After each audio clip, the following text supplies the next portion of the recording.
across the UK. On DAB+, on your smart speaker, on your smart TV, and on your side. This is Talk.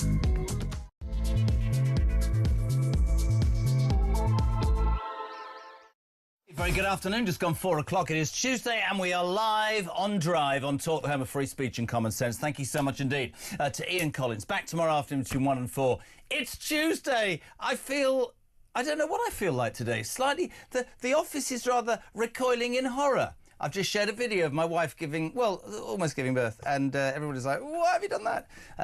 One of our very great colleagues is awaiting the birth of his first child. We wish him and his good lady, Ricky, and Steph the best, because that's happening. I've told them when it'll happen on Sunday, but listen, best of luck to them. It'll be amazing. It really is the most wonderful thing being a parent. You have no sleep, no sex, and no money. 4 minutes past 4. Welcome to Drive. If you want to be on, 0344 499 1000 is the telephone number. Jodie is here, ready to take your calls. Those voice notes, always welcome. Please keep them coming. 0344 499 1000 on WhatsApp. And, of course, throughout the afternoon, your text messages 87222. Start your message with the word talk.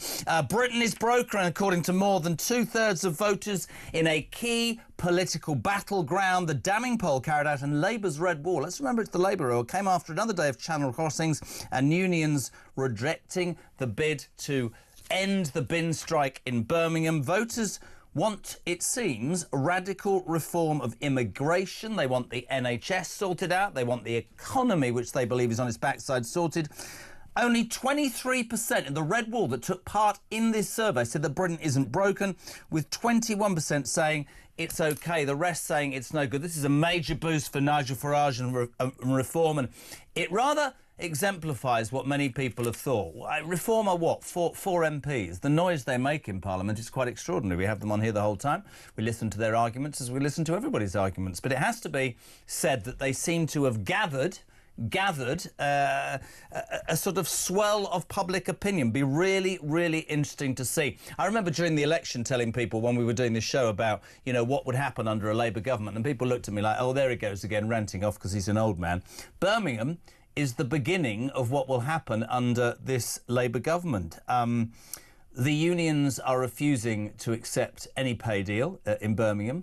There are millions of people's bins. There are stories of rat infestations. And we hear overnight that the unions are threatening to spread the bin strikes across the country.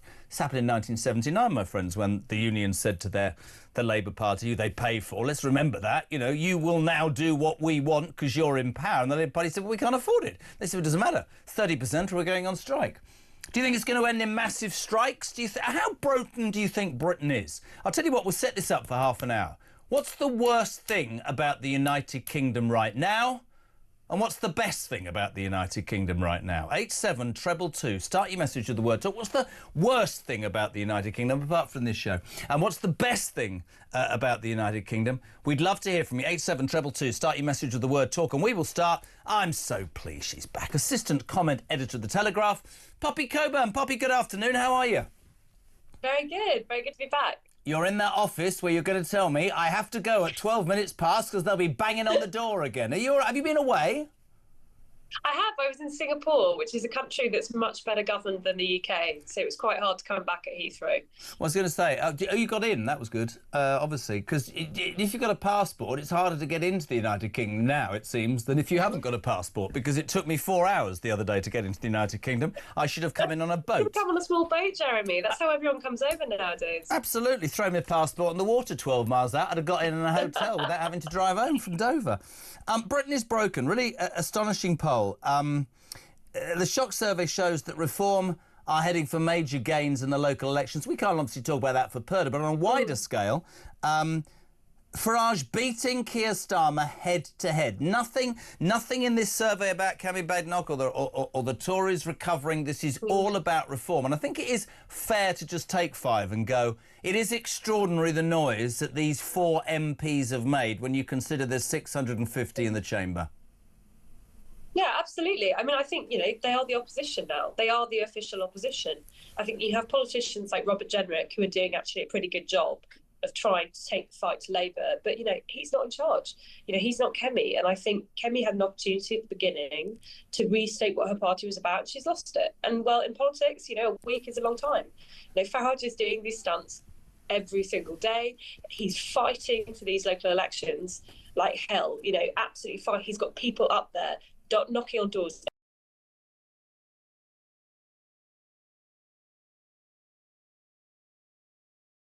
And sort of tried to make the point that I don't swallow as an ex-Tory voter this we're resetting, we're thinking about where we went wrong. I can tell you where you went wrong. High taxation, you didn't deal with immigration, you didn't say what you didn't do what you said you were going to do. There are less police, there's more crime. Britain is on the verge of almost sort of social anarchy, and that's not me making any sort of conspiratorial comment. Get your head out your backside, Kevin Bad. Not come out and speak, but you're not speaking to the people, and you're absolutely right. Farage is gaining traction because he's actually talking about things, whether it was the Manchester bombings, where those two Pakistani gentlemen were not charged for months and months, but the policeman was suspended overnight. Both wrong, in my opinion, but they pick these things up, like the Southport riots. He spoke about that the day after and was banned by the Speaker, Farage, in Parliament for asking a question that now everybody goes, yeah, the government did know more. So, for me, he's sort of grasped the nettle, hasn't he? Well, you can't be an opposition party if the governing party can turn around and say, well, what did you do for the 14 years you were in power? It doesn't matter how good your comms operation is, you haven't got an answer to that. You failed. I would say, to be honest with you, the miserable thing, and it makes my dad happy, because my dad always used to go on about the winter of discontent. He always used to be like, you think you've got it tough, That's what I keep talking about on here, and they laugh at me. 1979, the winter of discontent was dreadful. Great, you've called me like your dad now. That's all we need, isn't it? Brilliant, thanks. Well, here we go, though. Gen Z, we've got a summer of discontent. So now we can bore our children about it in 20 years' time. We can say, remember the time there were rats the size of dogs running around the streets of Birmingham? Remember the time you let terrorists wander around and take control of prisons? And can I tell you something I found out last week, which is the assistant comment editor of the Telegraph, you probably know, but I do think it's worth telling people again on this show. I found this out because we did a piece of work on this situation in Birmingham, and we interviewed a couple of local people.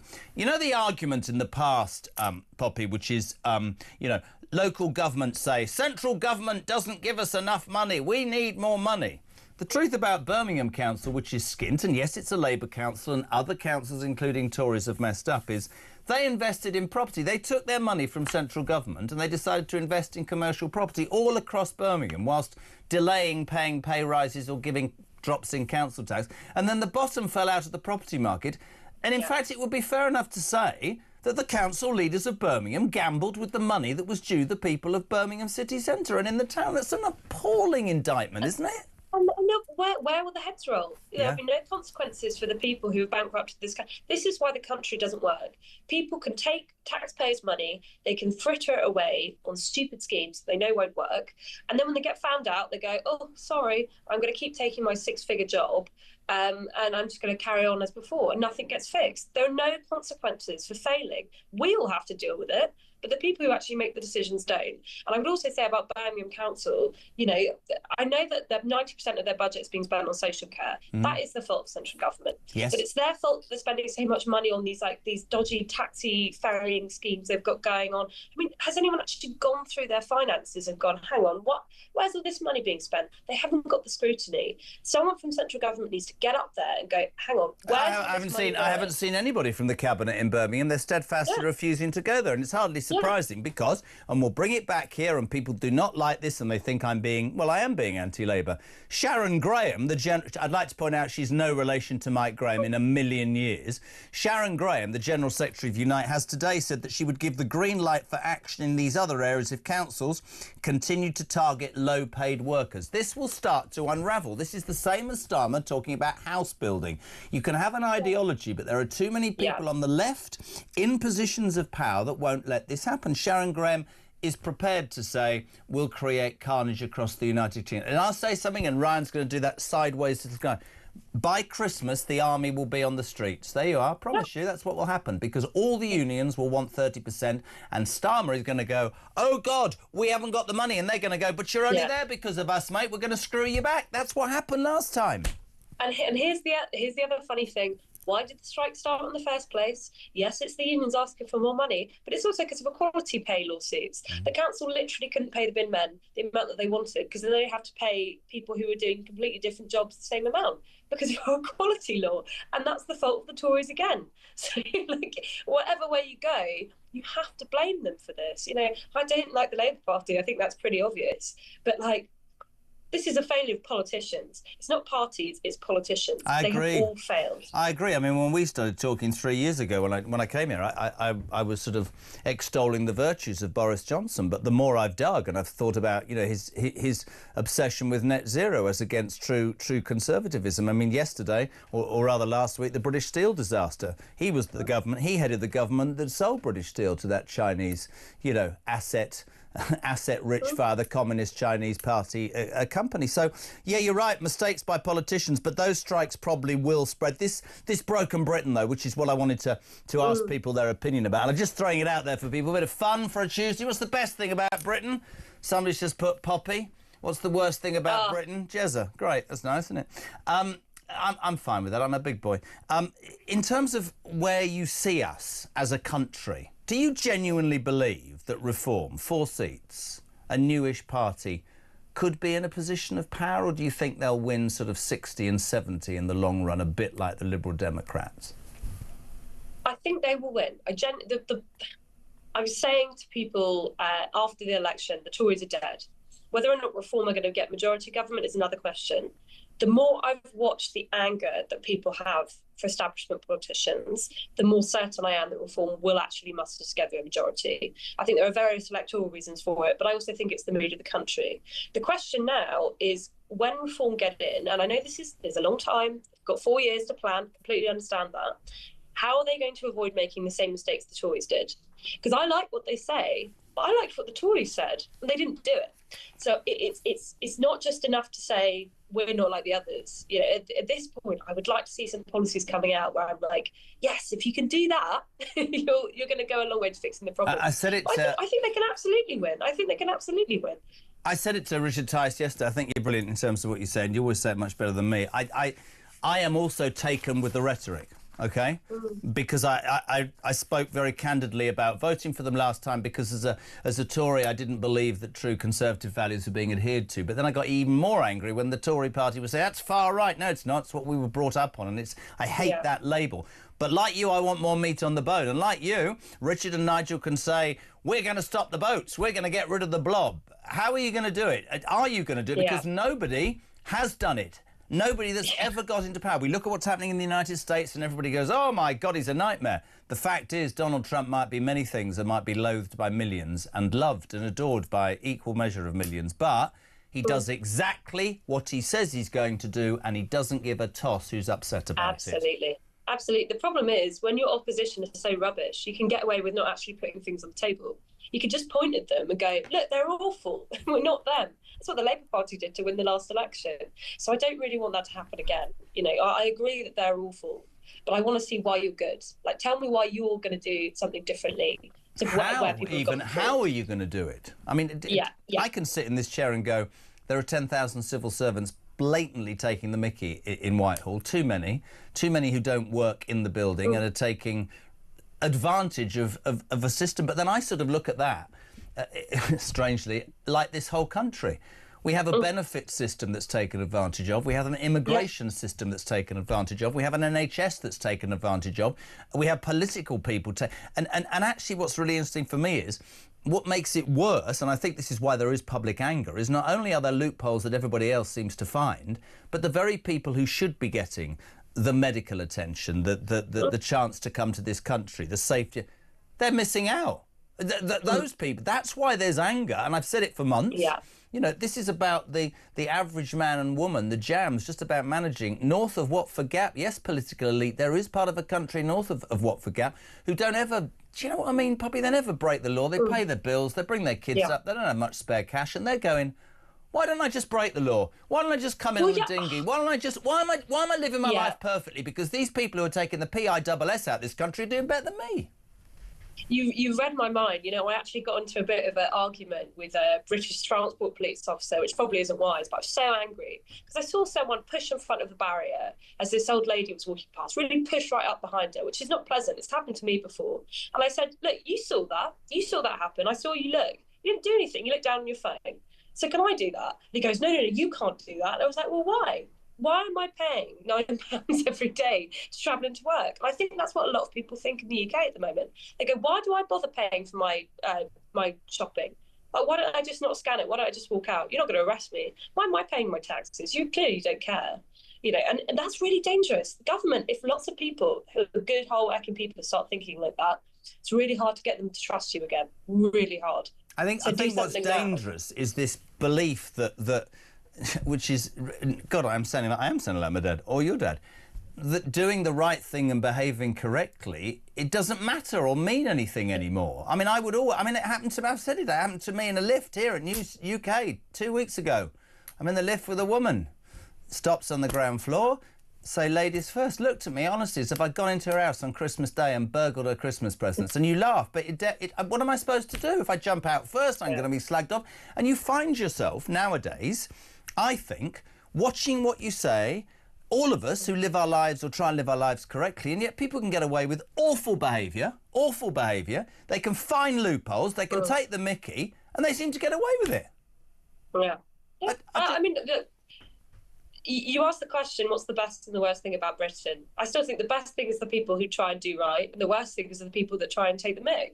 It's as simple as that. But the problem is that society is weighted in favour of those people who don't want to play by the rules and don't want to play fair. Why, Poppy? Why? Well, because the government... The reason is that the government don't really care. They want an easy life. They are very affected by peer pressure. They don't want to be asked difficult questions. So they haven't let things get really bad all of a sudden. It's been a slow process over a couple of decades where they've avoided making the tough decisions that need to be done. Go, well, I'll leave it to the next person. That's too difficult. Or, the policing's not being funded. Well, I've got to put money in this constituency. So, they've avoided doing the actual thing that they're supposed to do, which is govern.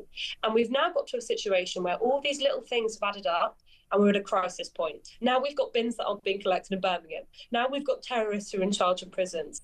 It's not all just come at once. No. This has been a slow process. And there have been those of us who have been yelling for years, this is what's coming. And now the chickens have come home to roost. Couldn't agree more. Are you happy if we go? Let's just play a voice note very quickly. Jay on Broken Britain, go. I've just seen on the news that we're about to donate, David Lammy is going to donate 120 million to Sudan.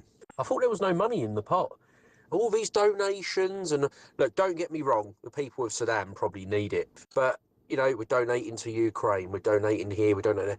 China have got money galore, buying up our British steel and everything else that goes around the world in Africa and here everywhere, all the minerals, etc. What are they donating to? Have a look, Google it, you'll be quite surprised. They literally don't donate to anyone. And you see, in the past, somebody like Jay or a station like this would have been frowned upon and people would have said, what is this? What is this? Jay speaks for many, many people. He said, I can't imagine what it's like living in Sudan. But right now, I can't imagine what it's like living in Birmingham. I can't imagine living on a rundown council estate north of Watford Gap where there's absolutely no chance of anything other than crime, drugs and dreadful, dreadful things. And I said something today, Poppy, which got criticised, obviously. Is it not a time when we should be thinking, I'm sorry, but charity begins at home? Sorry, that's how I see it. Look at the people who are obsessed with foreign aid. I mean, it's like Rory Stewart's wife. It's people who are much more interested in solving problems across the world rather than walking up to a different street and Rory Stewart's wife and Rory Stewart don't live in anything other than wonderful splendour, probably in Chelsea. People like that do my head in. What? Here's a statistic I love. Outside of London, if you took London outside of the UK, the rest of the UK would be as poor as Slovakia. Wow. What's being done for that? Yeah. Where's the charity in that? And that was actually, by the way, that was my biggest now anger towards Johnson. I thought levelling up was a fantastic idea, and it just didn't happen. HS2, all of that rubbish, just not thought through. But you're right, and in fact, the frustration that people feel is palpable, isn't it? Yeah, because there's no dignity. There's literally no dignity in this. You shouldn't have to beg for scraps from the government. You know, people have a right to have a decent job. They have a right to be safe in their streets. They have a right to not have rats, you know, running around their house because the council won't take the bins out. That's not asking the world. If the government can't do that, they need to move out of the way, and we need to get people in who can act, because this cannot go on anymore. It is broken Britain. You know, we're a failed state. Couldn't agree more, Poppy. Well, listen, now you've done this, you see, for 20 minutes, and you've realised that your dad and I are completely the same person. Tell him I remember the winter of discontent and green goddesses. Lovely to have you on. We'll get you back on very soon. Thank you so much indeed. Poppy Coburn, assistant comment editor at The Telegraph. Quickly to the phone lines, 422. Let's go to Newcastle, my favourite city. Karen, you're on Talk Drive. Good afternoon. Hi, Jeremy, but can you stop picking on Jodie? She's lovely. Why, hey, man, don't listen to her. She's honestly Liverpudly and come on the Toon Army. And good luck, by the way, to Eddie Howe. He's not been well. Crack on, love. Also, we've got a mutual friend, I've heard as well. This is always really, really worrying. Are you going to say Rob Armstrong? Yes.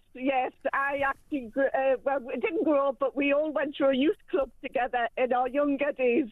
I've never seen him for quite a few years now. But what's your name again? He would know me as Karen Story. I love it. He'll text me in 5 minutes. Rob is Mr. Newcastle. He'll be listening. Karen Story, you're on Drive. What can we do for you, sweet? It's about the bins, actually. I've been fighting for months. It's not just Birmingham that's got the problem. Newcastle has as well. Near me, there's a block of flats. And they get the industrial bins. Now, these bins have been overflown before Christmas. And I've been on to councillors. I've been on to the council. And I keep getting... I went to the councillors. The councillors pushed me onto the council. I spoke to the council. 3 different councillors have actually been in touch with me. And I only spoke to one just last week. And, he doesn't do this area anymore. But he's passing me on to somebody else. What do you think is, away from the specifics, because I'd love a view, why do we not seem to look after our own anymore in this country? I really don't know. I think it's... I just think that they're going very anti-white at the moment.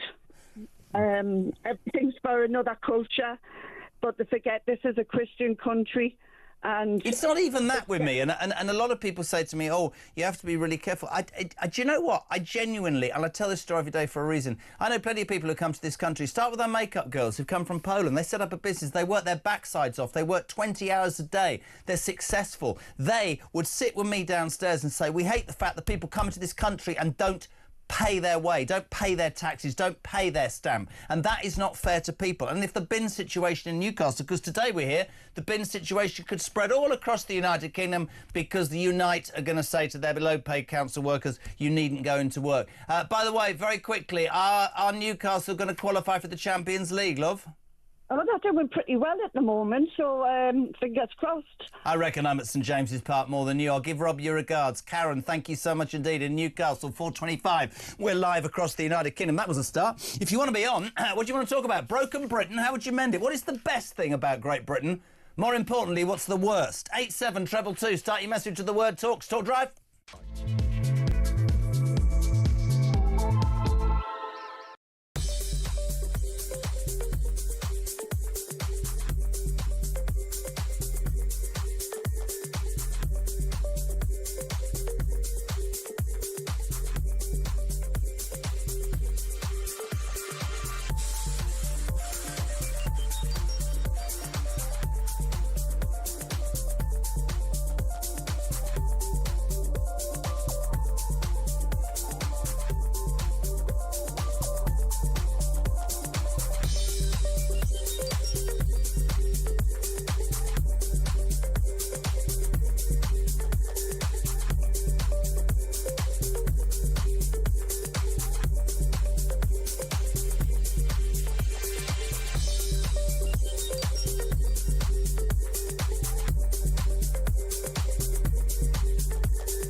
We've had the suspension of bulk waste collections. We've had the suspension of green waste collections.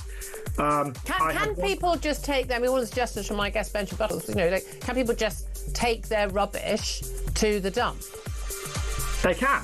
Or is the dump already full? I mean, our local dump, they seem to require for you to make an appointment sometimes. No. Everyone has to make an appointment, but they have extended the opening hours in Birmingham twice. Right. Of course, you lose the ability to produce virgin steel. Right. Now, one of the things that Miliband has been wanting to do, obviously, is increase the nuclear capability within the power sector, wanting to build up our nuclear supply chains. You cannot build a reactor pressure vessel with anything other than virgin steel. So if we lose the capability to make that, it's not just within the military that will suffer, because in the same way that you wouldn't make a nuclear submarine out of recycled steel, you wouldn't build a nuclear reactor from one either. Right. Across the UK, on DAB+, on your smart speaker, on your smart TV, and on your side. This is Talk. 4:28 Drive on Monday. We will get a Birmingham City councillor on, Tory councillor, about the disastrous situation with the bins in Birmingham. Today, breaking news that Sharon Graham, no relation to the legend that is Mike Graham, she's the General Secretary of Unite. She says, I'm going to give the green light for action, i.e. strikes in other areas. Charming. We're right back there again, aren't we? Richard Parkin, a Birmingham councillor, ahead of 5. And actually at 5 o'clock, we'll be joined, and delighted to be so, by Ian Duncan Smith, former Tory party leader and grandee, talking all things reform, the Red Wall, and, of course, the situation with China and the crisis with British Steel. Quick call. Let's go to Bournemouth. Karen, you're on Talk Drive. Just a couple of minutes. What's up? Oh, not a lot. I'm a very happy person. What? I'm a very happy person, thank you. Oh, good. Now, the thing that I reckon is the worst thing about Britain is at the moment I feel like I'm stuck in one of those coercive and controlling relationships where Starmer's telling me that the sky is pink with purple polka dots, but I'm looking out of my window and I'm sure it's still blue. Yes, well, yes, yes. I think that's about. You feel like you're in a coercive relationship. I with Starmer. I feel like that with Ryan because he's big and he beats me. Yeah. But the best thing about Britain is we still actually have our own sense of humour, despite that you're not allowed to hear it on any other channel except Talk. Well, that's nice to hear. Well, because I think there was a great... Do you ever remember the comedian Jethro? Yeah. He always used to finish his shows by saying, ladies and gentlemen, I hope you've enjoyed the last couple of hours, and if I've said anything that's offended you, like bum or fart or anything like that, I do apologise. It's only been as a bit of fun. If you have found it offensive, don't ever come again, because they will never stop the British people laughing. He said, but he used to say they did come quite close with the poll tax. I completely agree with you, mate. I agree with you, but we have to keep fighting, don't we? Well, we do, but the good news is that I have a Unite office at the end of my road. Oh. So if former bin people go on strike, I'm just going to stick my garbage outside their door. Yes, Karen. Oh, I can't condone it, but yeah, put your bins outside the Unite offices in Bournemouth. Love it. Thanks for tuning in. 4:30. Right, next guest. Delighted to have him on as well. Former Mayor of Middlesbrough. He is well placed to talk about this story that is doing the rounds today. Broken Britain, the Red Wall. Andy Preston, a very good afternoon, sir. Welcome to Drive. How are you? Hi, Jeremy. I'm great, thank you. Broken Britain. You would know more about this than I. Before we talk about Birmingham, an amazing article in The Sun today, written by several of the guys, but headed up, of course, by Harry Cole, our political editor. Britain is broken. Fury at government in Red Wall seats. UK is going in the wrong direction. Borders, NHS, economy failing. 68% of people think this country's on its backside, Andy. A lot of people, and we have to be careful because of the local elections, are starting to believe that Nigel Farage will sweep to power in 4 years' time. Your thoughts? I am sure that actually, well, before then, so we've got elections in 2 and a bit weeks, 2 weeks-ish, and Nigel Farage is going to do really well, or rather Reform are going to do really well. And do you know where they're going to do best? It's the Labour heartlands, all the Ds. Durham, Doncaster, Derbyshire, these all mining Darlington. towns where Labour was guaranteed power. and then they're not going to get it. I think Reform are going to sweep in there. And is it down to Reform policies? Maybe a bit about immigration, but people want change, Jeremy. It's broken. People feel it doesn't work. They don't know who can fix it, so they're saying, none of the above. Let's get Farage in, let's get Reform in and see what happens. What sort of Prime Minister do you think Nigel Farage would make? Genuine question. I do not know. I do not think his skill is working as part of a team. He's a figurehead, he's a leader. The Prime Minister doesn't have as much power as you think. The Prime Minister is first among equals. He leads a cabinet of big egos, big power. So I fear it wouldn't end well. It's interesting as well. Poppy Coburn from The Telegraph was just alluding to this point. I'd love your take on it.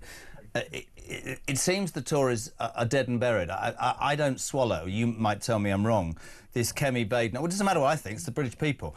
The British people are not swallowing. We're just sitting quietly for 10 months and working out where we went wrong. I can tell you on the night he lost the election where the Tories went wrong, but she's still working out what she's going to say, and she's apparently working on strategy. But the rhetoric, Andy, whilst this is happening, all the rhetoric, all the emphasis, all the momentum, excuse the pun, is with Reform, because those four make more noise than anybody else. And surely there must be somebody in the Tory party that goes, it's all well and good to plan and not put our foot in it, but we are losing ground to the point of... They're not even in the conversation on the front of the Sun. This is about Reform and Labour heartlands.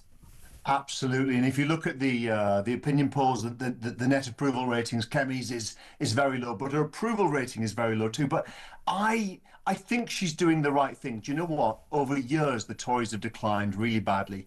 I don't think they should rush into things. I know that Tory activists and voters are furious and disappointed and wonder what's going on, but I don't think now it's right for them to come up with a raft of policies. They've got probably another 6 months before they need to be saying really serious stuff. Jeremy, they're going to be annihilated at this local election anyway. That was always going to happen. In 2021, the last time these elections happened 4 years ago, the Tories had 45% support. They're now at about 25%. So it's going to be a bloodbath. I have to be careful because of the local elections. But for me, the bigger issue is her as the leader. When you look at Reform, when you look at Nigel and what this survey said today, you look at Starmer. She's not. Is she the right person, really? I'm not trying to disrespect her. I've met her, but I mean, Jenrick's garnering all the headlines because whether people in the Tory, I've heard people in the Tory party poo-poo Robert Jenrick and go, oh yes, well he's just changed his stance. You could also argue, on the other hand, that Robert Jenrick has listened to what the British people are concerned about, and listened to what the British people are moaning on about, and want their politicians to respond accordingly. I mean, you're right. I mean, certainly Robert Jenrick is saying the things that many people agree with. Some people don't expect a Tory politician to dare say it. So he's winning a lot of praise and a lot of credit for that. I think Kemi's job is to restructure the party. And I'm not trying to be a Kemi Badenoch fanboy, but genuinely, I think she's got to spend 12 months. She was made leader in early November the 2nd, I think. So to my mind, she's got 6.5 months to do something big. But as things stand, she is not getting much press coverage. The Tories not getting press coverage, and it's hurting them right now. But they're not going to do well in this election anyway. I think getting their ducks in line is their priority. I mean, you were former mayor of Middlesbrough, Tory. Do you despair, or do you believe that the party can turn itself around? I was independent, and I'm not a member of the Tory party, but I've actually just written a piece, which I hope to see published in one of the papers in the next few days. This annihilation at the local elections could be the perfect opportunity, for lots of reasons, for the Tories to rebuild. They've still got a core of support. They've still got a core of donors. And you know what? Reform are popular because, in my opinion, one is Nigel Farage, and the other one is they're none of the above. Reform are going to win some councils, Jeremy. Reform are going to win some councils, and they're going to screw it up. There'll be some horrible headlines. Well, let's talk specifically about a council that are in the headlines and move away from the local elections. I was just told by Poppy Coburn that I'm like her dad, in that her dad constantly reminds her of the winter of discontent in 1979, when, for anybody who is less than my age wouldn't know, but what happened was the Labour Party was in power. The Labour Party are financed by the unions, peeps. They all said we want 30%, and when the Labour Party got into power, they went, oh Christ, I haven't got the money. So they bankrupted us and gave everybody a pay rise, but still there wasn't enough. And so the unions, who fund the Labour Party, turned around and said, sod you. And they all went on strikes. There were no ambulances, there was no rubbish collection. Birmingham is a disgrace. Sharon Graham, the General Secretary of Unite Today, Andy, saying that she will give the green light for action in other areas across the country if councils target low-pay workers. This is directly at the door of Birmingham City Council and the way they've misspent their money and their finances. But this, to me, is a sign of what's going to happen under this government, isn't it to you? I think so. You know what? It does feel like that. I'm old enough to remember people queuing up to buy bread at night when the bakers were on strike, and then someone would go and open the bakery and power get home from school and there'd be no light and you cook on your little gas stove, your camping stove. It was crazy times. I feel like we are heading towards there. We're not there by a long way, but the power that the unions have and the strength of leverage they have over the people whose pockets they line, i.e. the Labour government, means they are very strong and they're not going to give in. And they sent blood. The first thing Labour did, Jeremy, when they were elected, was give in to two unions. And I think the Labour union, the unions now sent blood and will hold out for great things for their members. Great for their members, terrible for everyone else. It'll be interesting to watch that. Like your thoughts, please, peeps. Broken Britain. What's the best and the worst thing of Britain? 87222. What do you think about that story, bin strikes and the unions gaining traction? A couple of other things I just wanted to ask you about. We were talking about the way we seem to have... It's all about ideology in the United Kingdom at the moment, isn't it? It's all about, you know, we seem to look after the perpetrators of crime, not the victims. We seem to make it easy for people to come into the country rather than look after our own. Great story about the NHS today, following on our... It's almost like a daily story about which ridiculous organisation doesn't want to employ anybody who lives here. NHS trusts are fast-tracking ethnic minorities to top jobs to meet diversity quotas. At least 11 major hospital trusts across the UK have schemes or programmes, Andy, focused on helping ethnic minority employees to gain promotions to senior role. The drive is to improve representation in management positions and on boards, and has included initiatives such as reverse mentoring or white ally training, as well as what the bloody... What is wrong with this country, mate? Jeremy, it's totally crackers. And what we've got this culture where we want to be fair, but these institutions want to be sick. We all want to be fair, but these institutions want to be seen to be fair. So what they want to do is create a super balanced board of people that run things, even if it means promoting people who aren't good. You know what? Where does that come from, though? You used to be a mayor. Excuse my French, Ryan, don't look scared. Yeah. Who created this crap? Who sat down one day and said, let's be nice to perpetrators of crime, let's be lovely to people who come in? Where did it come? It came from America. And it came, but America's very different. In America, the ethnic minorities that were the legacy of slavery, with horrendous issues and an horrendous story. It's very, very different in Britain. But we've imported the same ideologies, the same approaches. Well, look what it's done to America. They've got the orange man, baby, who at least does exactly what he says he's going to do, unlike the politicians in this country. But what you see, for example, if you have a board of a charity or of a company or of a council, if the faces happen to be white, that's the way it ends up. People say, well, there's not enough diversity. That's not good. Basically, white is bad and a lot more brown is good. Now, take people on their own merits. There are great, great white people. There are awful white people. And the same is true of people with darker skin. We need to get back to treating people as humans, not as commodities based on their skin colour. Common sense. And it was interesting, wasn't it, during that inauguration speech? He talked about common sense. We talk about it every day. Do you know what, Jeremy? When you see kids interacting with kids from different ethnic backgrounds, they don't notice, they don't care. The younger they are, the less they care. We breed into them and teach them to make judgments and stereotypes, and it all goes wrong. Kids don't have it. Britain didn't have much of a problem. We've created a problem. Interesting. Really good to have you on as well, Andy. Thank you very much, Steve. Former Mayor of Middlesbrough, political commentator now. Andy Preston, 20 to 5. Ryan's got those steely eyes staring at me through the glass. 0344 499 1000. Is Britain broken? If it is, what's the best and the worst part of it? Are the unions about to take control? I mean, the council in Birmingham won't collect your bins. I like Karen in Bournemouth. Not that I'm condoning it before the do-gooder starts. She said, I've got a Unite office at the end of my drive. She said, if they don't collect my bins, I'm just going to leave them outside there. I'm not condoning that, but it would be funny. 0344 499 1000. I'm off for a wee. I'm back in 3.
UK. On DAB+, on your smart speaker, on your smart TV, and on your side. This is Talk. Put him on every morning at 6 o'clock now because I'm always up feeding the baby and doing all sorts of wonderful things. 0344 499 1000. Mike Graham back tomorrow, 6 o'clock. Morning glory, only here on Talk. John says Jez Badenoch is just a placeholder. Everyone knows Jenrick is biding his time. He is the one that's gearing up to take on Farage. Just look at how much more visible he is lately. I agree with you. Brian Goodwin, a very good afternoon. He said, I stumbled on World at War, narrated by Laurence Olivier. I was shocked at what those soldiers went through. I think they could turn in their graves, or rather should turn in their graves, at the thought of what this country is like. I believe this programme should be compulsory in schools to show Gen Z how to behave. Yeah, that'd go down well, wouldn't it, Brian? Honest to God. Peter Stone, the best thing about the United Kingdom is Crystal Palace and the worst thing is West Ham. Peter in Croydon, you can do one. Jez, you're one of the best on the... What? The rat-infested city of Birmingham is becoming the rubbish tip of the north. Incidentally, let's not forget that rats spread disease and more worrying the plague. Oh, it's gone right down with Leo, hasn't it? We're all going to get rat plague. What is the... Was that Black Death? Was that the... I don't know, no idea. The worst thing about this country, says Neil from Sunderland, I bet this includes a dig at Newcastle. Oh, no, is the 100 billion interest on repayments each year, and the best thing is the majority of people are good people. Tried telling that to a Toon Army fan about you lot. talkTV, Jez, if bin men want more money... No, I'm not reading that. Brad, hello. The worst thing about Britain is the woke indoctrinisation that is running through all of our public services. The best, well, my Mike Graham bumper sticker is pretty cool. Isn't that lovely? Black Death, thank you very much indeed, was a devastating... Do you know how good you are? I love this. Just if you thought that I was just, this intelligent. No. The Black Plague was a devastating bubonic plague pandemic ravaging Europe between 1345 and 51, claiming up to 75 million lives. So my aunt lived in Greenwich on Blackheath, and that's where they buried all the bodies. What a terribly horrible place to live. Blackheath is where all the bodies are buried. There you go. You didn't know I knew that. The worst thing about this country is uncontrolled immigration. The best is reform. Ooh. Final one here. Steve in East Yorkshire. Hello, Stevie boy. It wouldn't surprise me, Jez, if the bin men strike spread to other parts of the country. I'm also pretty confident that it won't be too long before the Scunthorpe steel workers threaten strike action if they don't get a pay rise. This country is about to tip over. 0344 499 1000. Birmingham, where I spent a good 5 years of my professional career, is on a precipice, it seems. Bin strikes, we're told, are leaving millions with rubbish all over the streets. There are rats. There's a real sort of breakdown between the council and people, and today not helped by Sharon Graham, General Secretary of Unite. This is the union that pays Labour a lot of money, has said, I'm going to give the green light for these to spread across the country. A very good afternoon to a Birmingham Tory councillor, Sutton Rendicap. Richard Parkin. Richard, good afternoon, sir. How are you? Good afternoon, Jeremy. Thanks for having me on. So Labour-controlled council in Birmingham, they have 62, you have 21. I was under the impression, because I've always watched and listened to this, that the councils get money from central government and that they always clamour for more. But I'm right in saying that the reason that Labour's on its arse is because the money that was sent by by central government was invested, and they lost a lot of money on property deals, in commercial property deals. Is that right? Well, yeah, there's a number of reasons, Jeremy, why we've got major problems in Birmingham. You probably know the council declared itself effectively bankrupt 2 years ago. Yeah. It's a combination of a number of things, and this is accepted by auditors, the commissioners, and even the Labour Party itself, is that Birmingham City Council has just been so badly run. It's got a huge equal pay liability, which is estimated to be £760 million. It wasted £688 million building a Perry-Bar housing complex for the Commonwealth Games, which no athlete ever stayed in. And it's also got an IT system that was estimated to cost 20 million and is currently at 130 million and counting, and still doesn't work. So it can't even produce its accounts. So the problems that we've got here in Birmingham are unique to Birmingham. These are problems of the council's own making. With respect, how long? I know you're not standing in the local election, which is, you just hacked off with politics in general. Is that why you're not standing? No, next year is Birmingham elections in May 26. Oh, yes, that's the Labour Party. We're a year away. So right, okay. I was in business. I ran my own business for many years and then sold it, and for some reason decided to become a councillor. And you really see the difference between the private sector and the public sector. We're seeing pictures here of what is happening. Explain to me, it's a bit like London. but then only 1 million people out of 12 voted for Sadiq Khan. How on earth is the Labour Party, if by its own admission it's bankrupted the council with several dodgy investments, spent money when it shouldn't, and now we've got these terrible pictures of the streets strewn with rubbish and rats and everything, why are they still in power, Richard Parkin?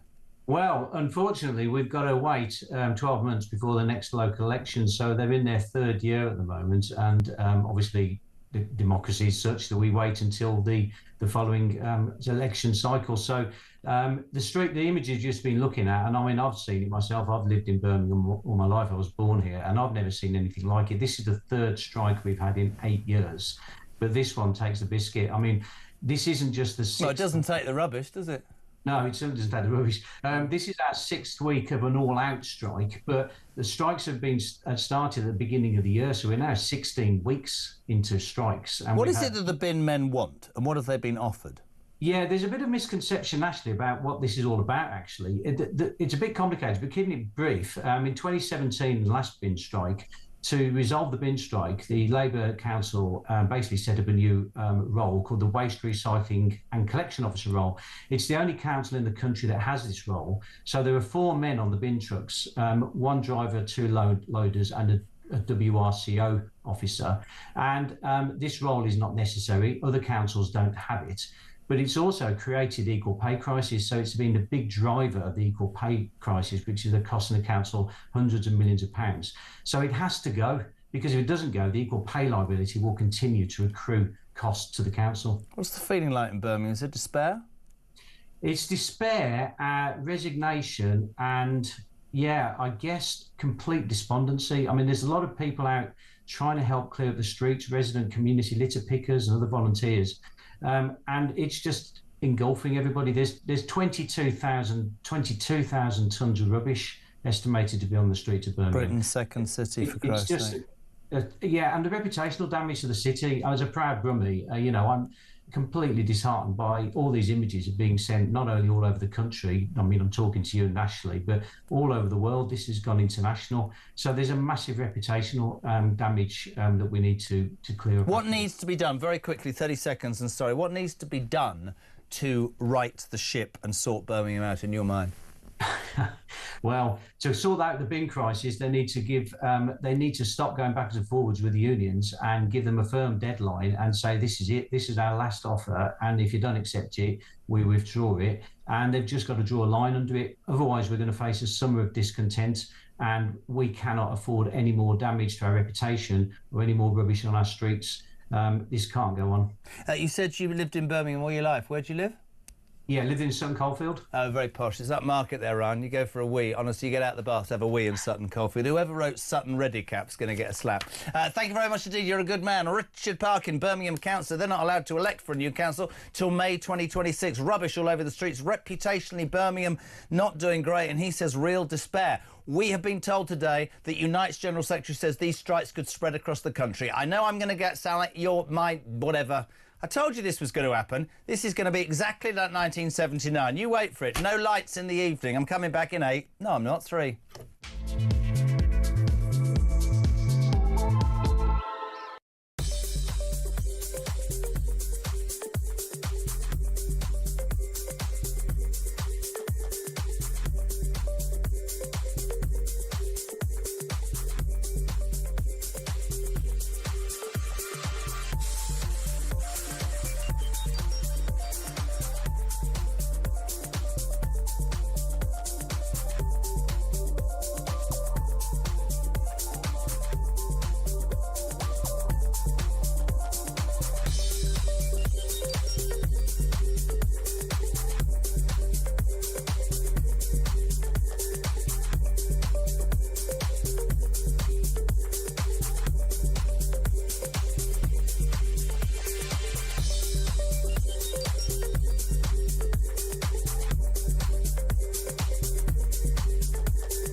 who's a strong leader? Who do you trust to have radical solutions to fix the nation's problems? Farage is outpolling Starmer in all of those. The only thing Starmer leads by is who do you trust to deliver the NHS? And Starmer's only got a 5-point lead on that. And given how much that Labour have been pummelling the reform and pummelling Farage about the NHS, you can see they're clearly trying to solidify that. But on everything else, especially on immigration, it's all going Farage's way right now.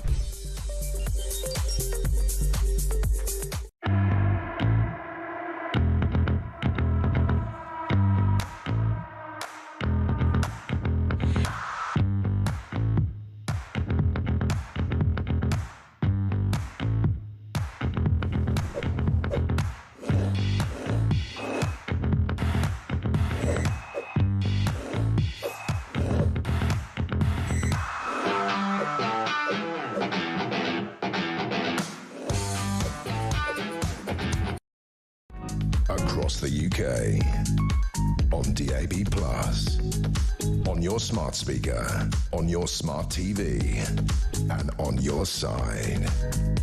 This is Talk. 5 to 5. Sir Ian Duncan Smith, Tory Grandee, former party leader, on just after 5 o'clock. We're responding to this big story with Harry Cole. He didn't respond to me today. That was nice, wasn't it? It's far too important now. Britain is broken. Front page of The Sun. Is Britain broken? What do you make of it? Let's go to Steve in Portsmouth. Couple of minutes. What you got, Steve? Yeah, hi. I think Britain's great because I'm 60 like you, Jeremy, right? And at the end of the day, I think we've got the best sense of humour. You know, that gets us through in the face of adversity at the moment, and things are not good. The worst side of it is these bloody blokes coming up. I'm just sick of it. And I'm a disabled man, 60, and I just feel, I don't know what we can do. It's really interesting. You know, like the stiff upper lip of the British. Oh, yeah, that's right. But it does, in the end, you're right, it sort of wears a little bit thin. Oh, the reason that I so find... much for saying that, my friend, thank you. No, the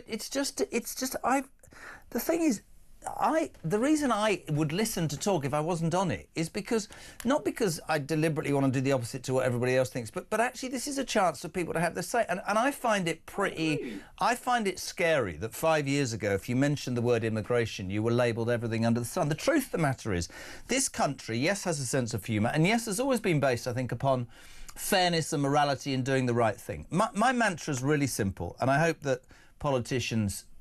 I just hope that there is a politician out there that could sort of think the same way, which is, I'm really happy to help, but right now I'm skin. So because I'm skin and I can't afford to look after the people in this country who have paid for all these things, I ain't going to give it to people who aren't entitled to it. I'm going to make sure I look after my own at first. And if that gets me slagged off for saying charity begins at home, I mean, of course I don't know what it's like in Sudan. Of course, I get all of that. But I also look at what's happening in Birmingham. I look about what's happening with homelessness, with veterans, with old people. We should be looking after the people of this country. Why is that so repugnant to so many people? I don't get it. Thank you. I agree. No, thank you, mate. That's brilliant. You said it you said it, basically, the way I want to say it. Good. Well, it's lovely to have you listening, and spread the word, my friend. Steve in Portsmouth, 0344 499 1000. Amanda says, Jess, of course Britain is broken. It's politicians who have destroyed everything through their ignorance and lack of business experience in the real world. She's a Reform voter. Brian, or maybe she's not, it's just the way she said business, because all the people in Reform have got business experience. If the bin strike expands to the rest of the country, they will see the end of Starmer and hopefully the Labour Party. Yes, but not for another 4 years. Look back at history. Apart from the winter of discontent, every single Labour government that has been in power in this country ends up skinting this country out. That is a fact, because, again, it's basic economics, isn't it? Hello, everybody. Can I give you all what you're asking for? That'll get me elected. I can't afford to. So I'm not doing what I said I was going to do. Oh, you're going on strike. Oh, we're screwed. Brilliant. A voice note, Steve in Birmingham, go. Looking at the footage at Birmingham, right, not only is there a sudden appearance of giant rats and stacked rubbish, there also seems to be a sudden appearance of household furniture, fridges, sofas, and loads of kids' cars and bikes. It's a fly tipper's paradise, isn't it? Yeah, get rid of all your old rubbish and drop it up in Birmingham. It's probably very true. He doesn't sound like a rummy, does he? I wonder where he's from. Coleshill, probably. 0344 419 1000 8722. Michelle, I live in Blackheath, right near the Common. Thank you. Jezza, Poppy, the voice of common sense, made my day. Very good start to the show. It's just got worse from there. That's nice, isn't it? Bob, an Aussie in the Isle of Wight. Broken Britain. Worst thing about Britain is its political class. Best thing about Britain: Rolls-Royce, SMRs, and Cornish metals. We are what? Peter Richardson. Worst thing, Rachel from accounts and Keir Starmer. 0344 419 1000. We're here live across the UK on Talk Drive, and Sir Ian Duncan Smith, former Conservative Party leader and the MP for Chingford and Woodford Green on. He has been banging on about this for years, about Chinese indoctrination and involvement with our infrastructure. This is all exploded this week with British Steel. We'll speak to him about everything, including Broken Britain. That after the news at 5, which is next.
Across the UK, on DAB+, on your smart speaker, on your smart TV, and on your side. This is Talk.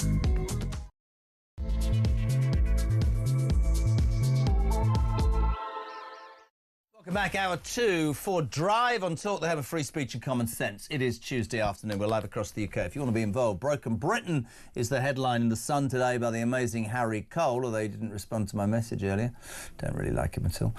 He says Britain is broken and that 68% of people in the red wall seats want change. They want reform. They want a government, politicians who do what they say they're going to do. That is proving very interesting. The situation in Birmingham, Sharon Graham, the leader of Unite, who, of course, financed the Labour Party today, said she'd give the green light for councils to have other action, bin workers to take action against other councils across the United Kingdom. And I just was saying about 1979 and the winter of discontent, and I can tell you exactly what's going to happen. The Labour Party will skint this country like they did last time because they promised everybody too many things and will be left to pick up the pieces. But who is going to pick up the pieces? It'll be interesting. Will it be a revamped Tory party, who we hear very little from, or Reform? We're delighted to be joined now by Sir Ian Duncan Smith, former Conservative Conservative Party leader, former Cabinet Minister and MP for Chingford and Woodford Green. He's been cheating on me with Julia for years. I haven't spoken to you for ages. How are you, sir? I'm very good order, yeah. No, I think the timings haven't worked. There's nothing personal, I promise you. Absolutely. Great to have you on, Ian. Great to speak to you. I want to start, actually, not with Broken Britain and not with the situation in Birmingham. I want to start with something that you have talked about repeatedly for, it seems like, years, and everything that you've said really has come home to roost. We have the situation with British Steel, and I had a very interesting chat with a gentleman about, you know, the people who seem to think this is, you know, a Chinese company being involved, but this is financed entirely by the Chinese Communist Party, and they have managed to infiltrate into many parts of our infrastructure. Interesting sort of side point to this story today. Ed Miliband is in the firing line. He encouraged Chinese involvement in key parts of the UK's critical infrastructure less than a month before the government had to wrest control of British Steel. Guess my question to you would be a question I asked the other day. It was Boris Johnson and the Tories who sold British Steel, was it not? What was the thinking at that point? Because I don't really understand. Well, we have to go further back than that, because it's covered governments not in glory for a long time. I mean, you know, Cameron and Osborne wanted the golden era with China. It was all right, open our doors to them, students, etc. They've now just flooded into our universities, who are completely dependent on Chinese money because of the students. You've got industries that ran over to China to set up production in China to get cheap goods. That's all come home to roost because China basically has trashed the free market completely because they don't obey the WTO rules. They say, can you imagine this, that they are a developing country. This is the second largest economy in the world, right? They're a developing country, so they don't have to obey the WTO rules. Nobody does anything about it, and they trash everything. They use their central banks to subsidize bids, which is why they've won so many contracts. What they do also, they use slave labor. So here we have a situation where Ed Miliband is going gangbusters to buy Chinese solar arrays and wind farm machinery, and a huge amount of that is made by slave labor. He knows we've got slave labor made products in our industry, but he's so obsessed with the idea of getting to net zero at the earliest, as though this was some kind of childish race at a primary school. It's not. It's the reason why we're in a mess over energy policy is because this ludicrous, unbalanced rush to net zero, putting the timescales arbitrary, nothing to do with whether we can achieve it, and winding down at a rapid rate some of our industrial base. We have the most expensive energy costs in the world today. It cost us, I think it's now 500 megawatt hours. It cost us $500 per megawatt hour for our electricity. It cost Germany about 260, and France is at about 140, and those are our European counterparts. When you get to China, it's down at $50 per megawatt hour, massively subsidized. So you're right to say this happened with the sale of the blast furnace to this Chinese company.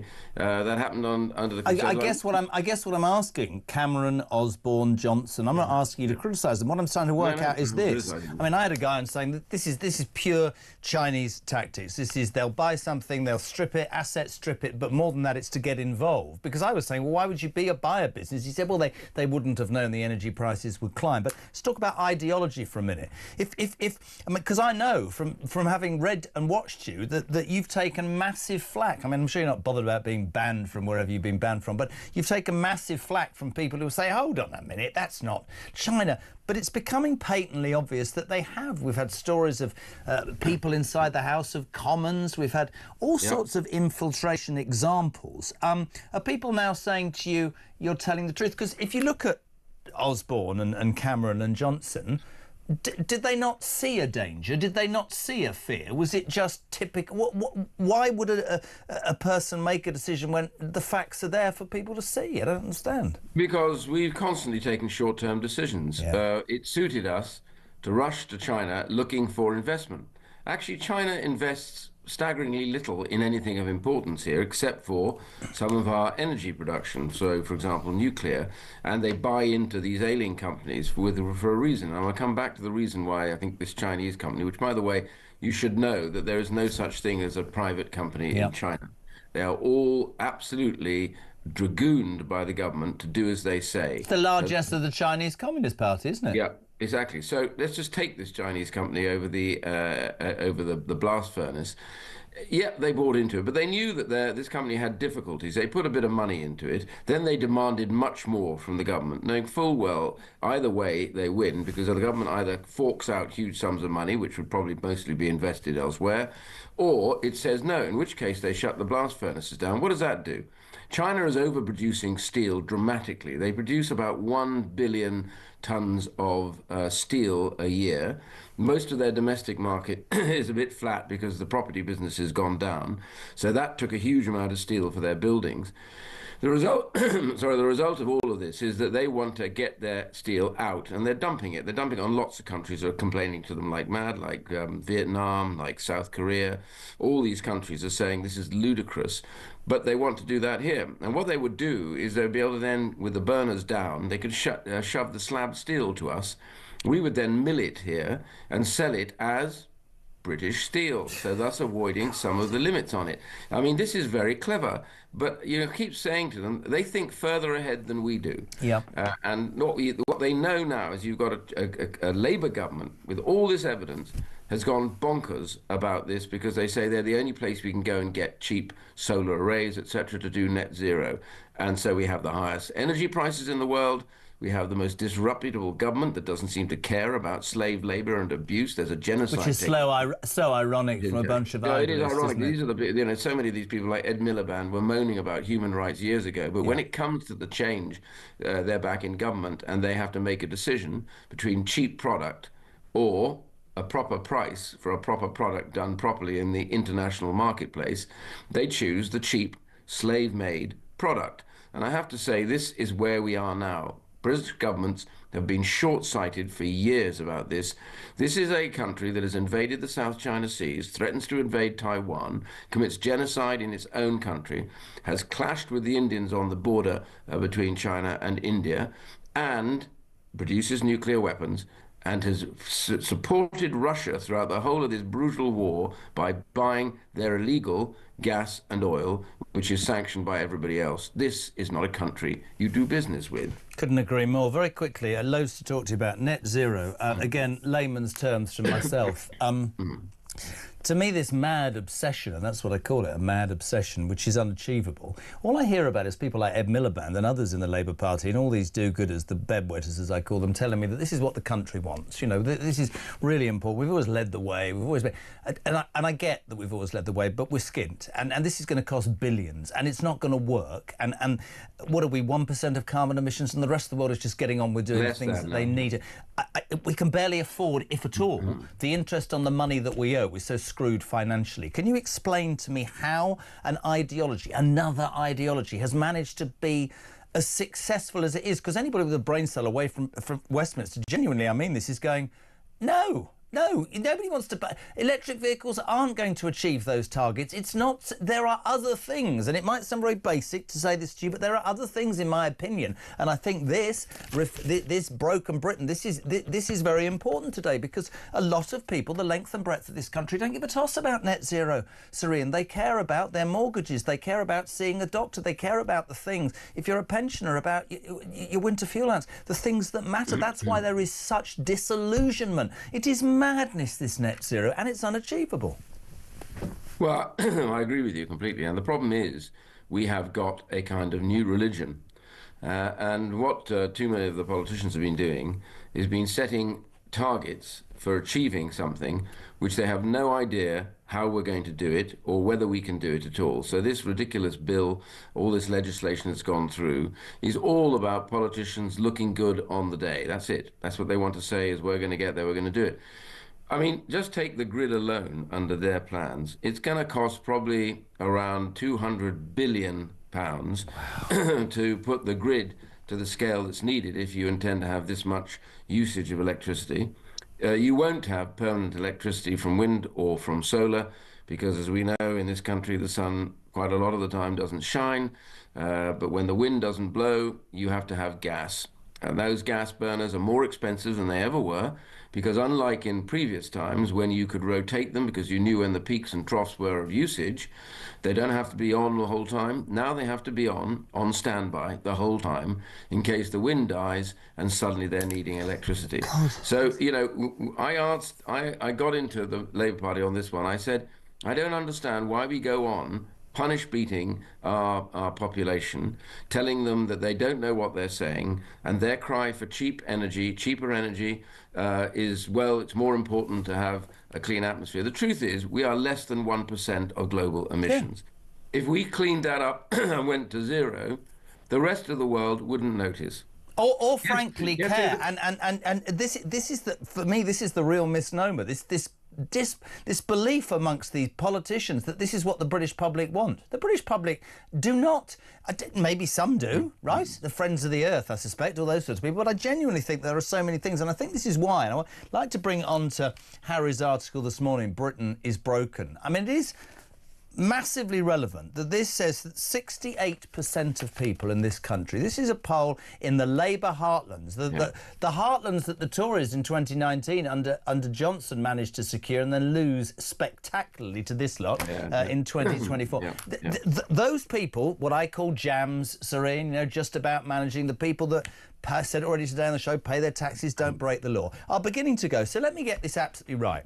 I go to work, I don't break the law, I pay my taxes, I look after my kids.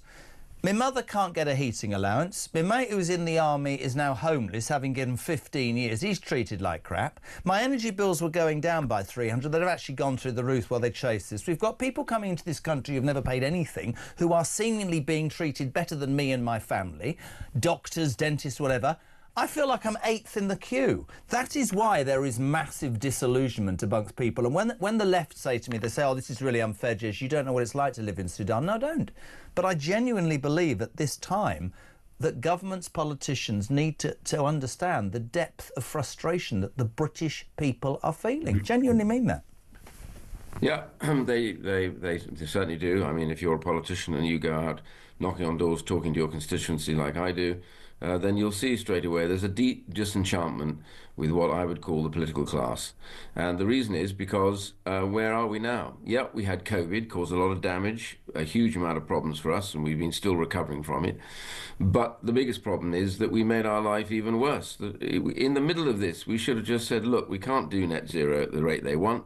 We will get there at some point, as and when the technology gets better, and when there's a better way to do it, and we'll do what we can in the meantime. We've already got a lot of wind farms, etc. What we're going to do is, we are on an island of gas and oil.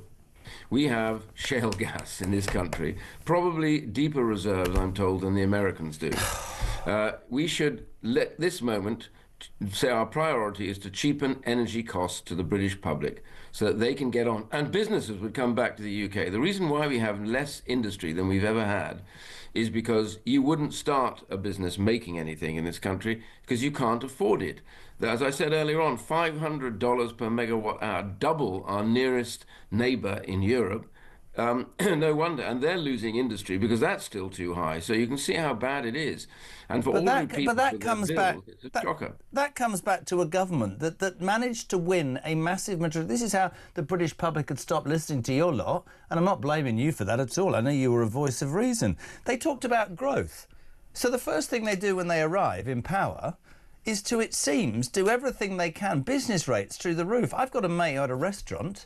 By the time they bring in the workers' rights bill, and by the time he's got NI rates and the electricity roof prices have gone through the roof, it's not worth him standing. What they've done to farmers, in my humble opinion, is a land grab so they can build their solar wind farms. Yeah. But you said it just then. There won't be enough wind to create enough electricity, so we'll end up importing it, and then bills will go up. And so you're right. So Donald Trump, the orange man baby, that many people get frustrated, stood up and I got the goosebumps when he said drill, baby, drill. What is the obsession? Why don't you say to people who are against fracking, we did this on this show some weeks ago, we'll give you money off your bill, we'll incentivise you to understand that this is an essential part. We've got these riches here. It doesn't make any sense to me at all. It doesn't make any sense to me.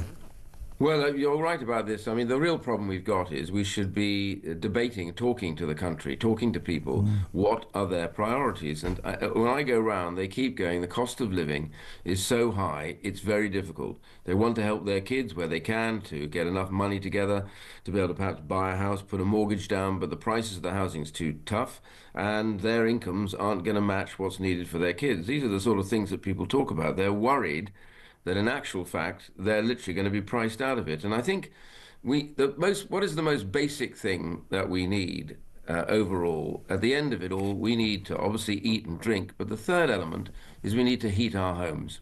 We need to be able to run businesses. We need to be able to employ people so they get the money from the job to go and heat their homes and to be able to live in a better environment. Those sort of normal ambitions to better your life and those of your children are stymied at the moment. Why? Because bad as things were before, when Labour came in, it's almost like they said, you know what, yeah, it was bad before, but we need to administer this punishment beating to the British public so they realise we're in charge. Well, they've given the punishment beating to us, and looks like it's so bad they're going to have to do another one because they're running out of money. That's how bad it was. So the real point here is I don't blame them for being angry. I don't blame them for being fed up. What my party has to do is to recognise that we need to have solutions for this. I've got a number in my own head at the moment. And the first thing is, do not run to China to save our lives. They will never do it. I'll give you a quote, because this is quite important. People said, oh, you're obsessed with China, you know, you're sanctioned and that's why you're angry. I said, no, what I always do is when dictators say things or write things, I like to read them because almost always they're exactly what's going to happen. Hitler did it. He told us in advance where he was going. We just didn't believe him. We tried to appease him. It didn't work, and we ended up with 60 million dead. This is what Xi said in 2020. We must counterattack against other countries, fostering killer technology and strengthening the global supply chains, making dependence by them on China. What's happening right now? He said that 5 years ago, and they have stuck to that like glue. Who are the idiots? Why, we are in the West, and particularly us at the moment, because we think, well, no, they're not that bad. They don't want dependence, and they're little companies. They're not private. They do that for Xi every single day. And by the way, as you saw with ByteDance, when their chief executive decides to say he thinks the Chinese government is going in the wrong direction, we didn't hear from him for months after that, and suddenly he's no longer the chief executive. They don't brook any dissension, and that is where they're going. And if we don't wake up to this, bad as things are at the moment, we will find ourselves totally dominated by China. The biggest threat we face is the growth militarily of that country. And one thing that Trump was onto, I don't always agree about sanctions, etc., because I do believe a proper market, not the one that's distorted by President Xi, but a proper free market does more to end poverty and improve lifestyles. But what he was very clear about, and he's made this one very clear, he says that China has distorted the marketplace by its manipulation of its currencies and by its intervention by central banks onto bids and undercutting and stealing technology and IPs. Every bit of that is true. We need to get together in the West and figure out how we deal with it, because literally the 11th hour is upon us. Everything that you've said today and everything you've said for months is, as I said at the beginning of this conversation, Sir, coming home to roost. I know you're experienced enough as a politician to not going to answer the next question, but I'm duty-bound to ask you anyway. One of my gripes and why I didn't vote for your party in the last election was because I felt that you hadn't done what you said you were going to do, and I felt that when I listened to the Tories say that reform was far right, when it was talking about the Conservative values that I was brought up on, which is, you know, strong borders, a strong military police on the street to deal with the perpetrators, let's be nicer to the victims rather than the perpetrators, low taxation, all that sort of stuff wasn't happening. The other thing about this poll today is that reform is really on the march. We have to be careful about local elections. But do you see, in your lifetime, in the next 4 years, 10 years, whatever, do you see Nigel Farage as the Prime Minister of the United Kingdom? Well, you said I couldn't answer it. I can answer it, which is I don't see that far ahead in politics. That's great. I've given up soothsaying because I'm not very good at it. But what I will tell you is what we need to take a pace back. And yep, you see the polling telling us that reform is ahead, and you see the others all struggling around, and the Conservative Party too. the worst thing is Labour, of course, who are in a position that I've never seen a government go into within about a year of their time, which is so low you could slide a snake under it. But the main thing is that reform, at the end of it all, is a protest vote. I don't mean to be, I'm not denigrating anybody else. People have much to protest about, and they're angry. And that anger must turn, at this stage, to a party that hasn't been or isn't in power. I get that. I get that's why But it could sweep that party to power. People's anger is that palpable. It might. My view is there is a message for this, and the Conservative Party has been through this before. It was at the turn of the 20th century when it faced the Unionists and a big split in conservatism. It's there when the free market debate against protected markets and free markets in the late 19th century. All of these things have happened before. Parties are split on the right, and then at some point they come back together. My key point is I'm not sure where things go in the next few years. I do think the Conservative Party has the organisational structure to be able to take this one through. But I have to say to everybody, I don't denigrate those who are protesting and saying they're angry and want to vote reform. I simply say, be careful before you jump too soon. The question really is the party you're looking at capable of forming government and making it work? I respect you enormously, but I think the answer in many people's mind to that would be something that was talked about earlier on this show, was that yes, in the past, that might have been the case. But if you go to the doorsteps and you speak to people, they'll say, these uniparties have been exactly the same. Labour have been worse in a year, the Tories for 14 years. Why wouldn't you perhaps give somebody else a chance? And you look at what happened with Donald Trump. Like him or loathe him, unlike you, there's many things I don't like, but the fact of the matter is he won the common vote by saying, I'm going to do what I say I'm going to do, and anybody that's a detractor, the press, legal, I don't care about that. I'm doing this for you, the American people. I just feel really strongly that the British people through it have got to a point where they're massively frustrated. But quote of the week on the show so far. Labour's polling is so low you could slide a snake under it, is my favourite line. And good to have you back. I know probably always on breakfast. Slide it under the snake. All right then. Please do come on again, and thank you so much indeed for being part of the show today. Sir Ian Duncan Smith, former party leader of the Tories and former cabinet minister there, MP for Chingford and Woodford Green. Great chat with him. What did you make of that? 0344 499 1000. Broken Britain, reform on the way to power.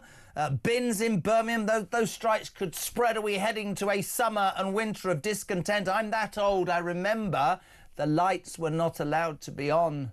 There was only certain things in the shops, and all those young buggers through the glass who look at me and go, oh God, he's off again.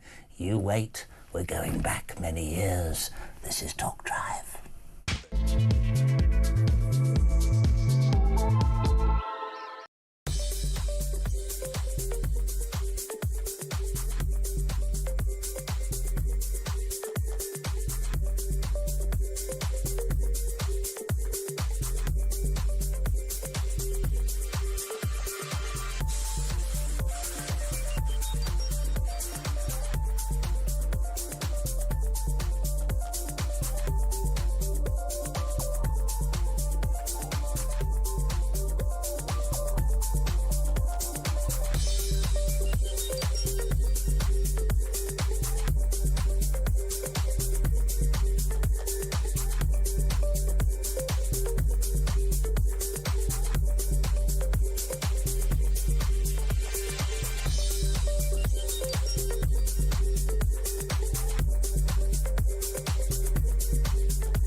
We've had the suspension of bulk waste collections. We've had the suspension of green waste collections.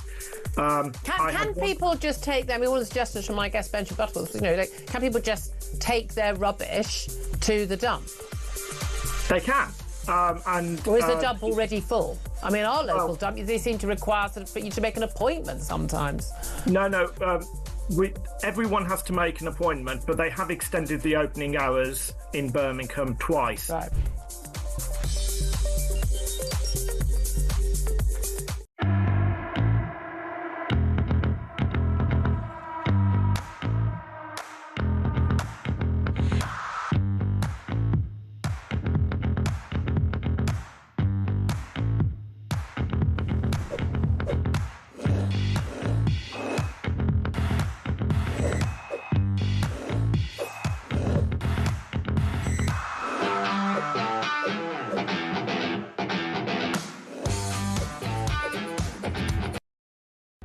Across the UK, on DAB+, on your smart speaker, on your smart TV, and on your side.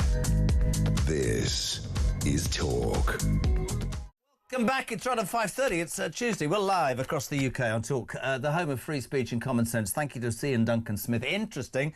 He's wound a couple of you up by saying that reform's a protest vote. Christina, Reform UK, not a protest vote. The Labour and Tories have betrayed the British people for years. Great show. These people, which people? Oh, yeah, Blair, Cameron, Johnson, Starmer, Millipede should be charged with treason for making us so weak and pathetic. The best, everyone who wants net zero should bugger off, leave the country and live on a net zero island. Let the rest of us just who love this country turn it round and make it great again. Make it great again. Can you imagine? Let's make Britain great again. Let's speak. Oh, I've dropped my pen. Let's speak to somebody who lives in a country where the newly elected president is making America great again. No, it's not the man in the mornings. It's his other half. Michael Graham, US style, political commentator, managing editor of Inside Sources. There you are in front of the famous bookshelf. How are you, dear boy? You didn't tell me I was going to have to follow IDS, man. I'm used to, it's good to talk to you because you make me look smart. But having to follow Ian Duncan Smith, man, that's tough. You didn't warn me. I'm going to say something about Ian Duncan Smith that I wasn't actually able, or didn't feel I should say to his face.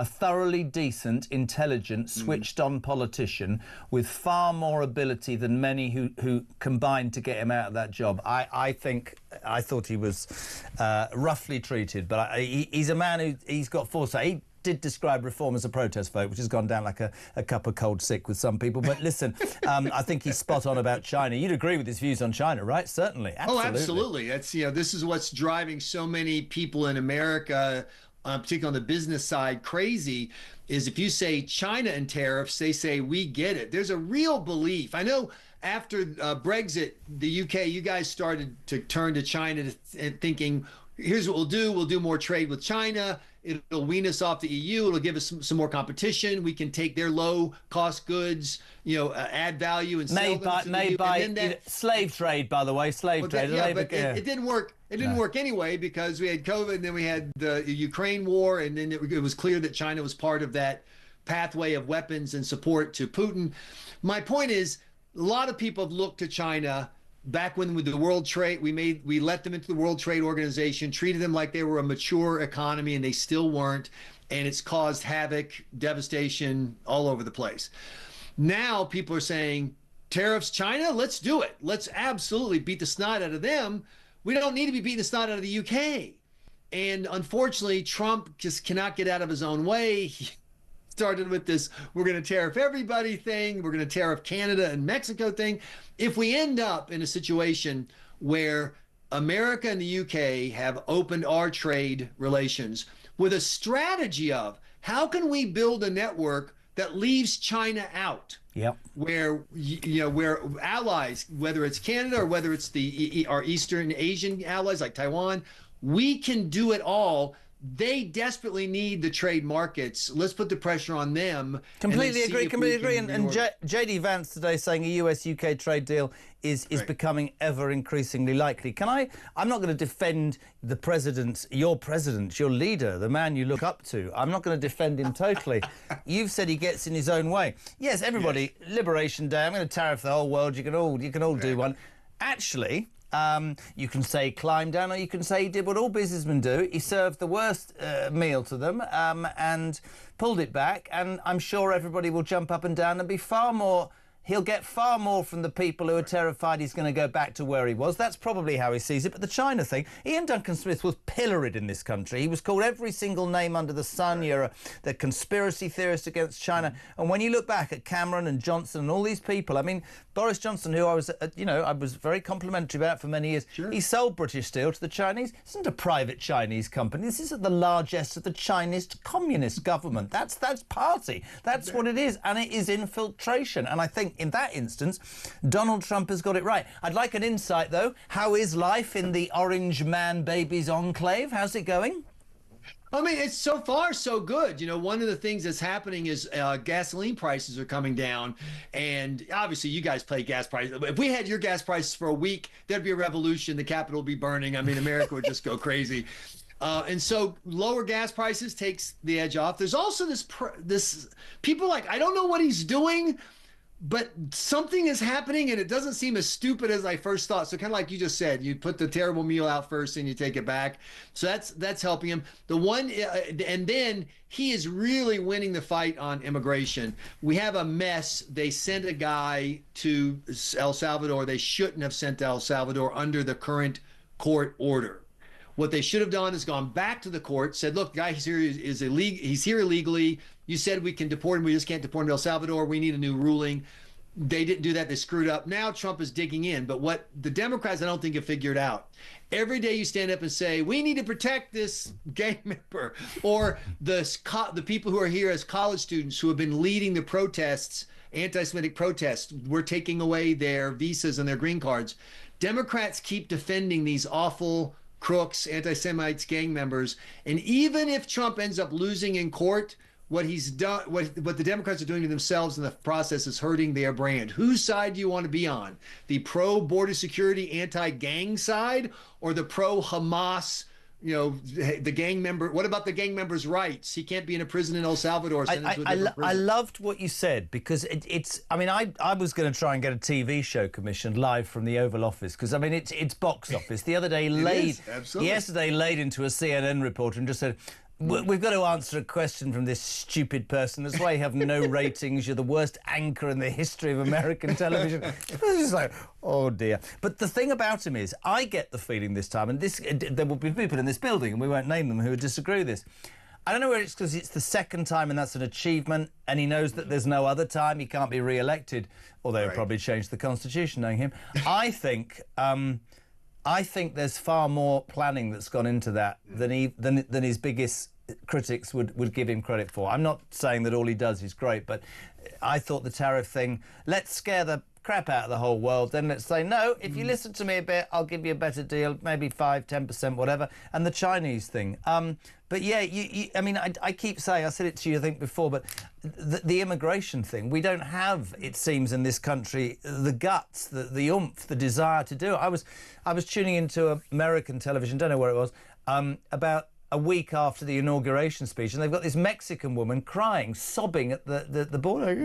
There's no point in going now. He'll send me home. Right. Yes! I went, yes! Yes, because that's what the popular vote wanted. Exactly. Imagine if in Great Britain, they actually turned a bloody boat round or sent somebody home. Wow. And so I think the Trump administration has definitely made some mistakes, and I don't agree there's a plan. I think he's just a visceral political animal.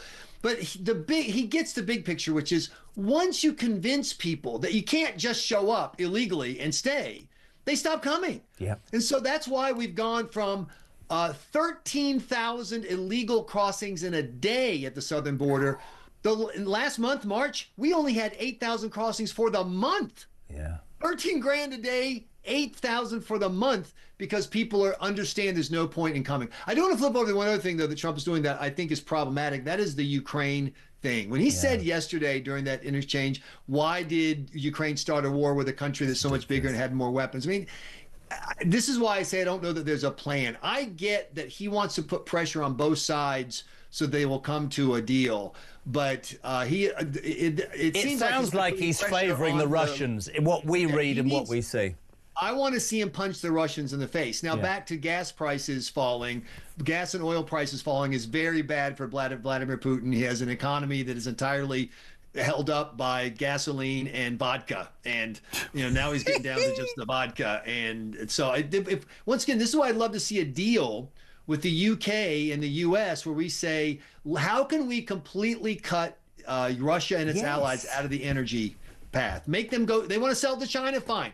That'll be your only customer, which, by the way, they're shrinking because we're putting pressure on them, and they have demographic problems. Their middle class is aging. I said that here when the tariff thing was raised. This is a fantastic opportunity. He was raising tariffs of 20% against the EU and 10% against the United Kingdom. It's now to go. But we've got to, that would be, we're away from that lot. Let's make a deal. But we've got a government here who would give their right arm to be back in the European Union. So fascinating times. And it's nice to have you on because you've been on lots of other programmes. I mean, I sort of created you as a commentator and you seem to have just abandoned me, to be honest with you. But I guess today you feel happy that you're back with your original support. I'm just happy to be anywhere, really, absolutely. You're a media whore, Michael Graham, aren't you? What I'm hoping is that Ian Duncan Smith is watching this and he and I can do a show. That's what I'm really hoping. Are you sort of a bit in awe of Ian Duncan Smith, are you? No, he's a smart guy. I admire smart politicians, even people I disagree with. I just like smart people. Do you admire smart radio and television presenters as well? Well, if I ever meet one, I will certainly be full of... Brilliant. Can I just say, don't take up stand-up. You're no good at that, or sitting down. We love having you on. Thank you so much indeed. The managing editor of Inside Sources, live from America, Michael Graham, on Talk Drive, 20 minutes to 6.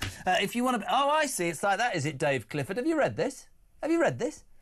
Oh, my God. Why did you have to mention a cup of cold sick, Jezza, while I'm eating my dinner? I know why it is. It's because Ian Collins is sat with your wife right now, eating their dinner together, and you're at work.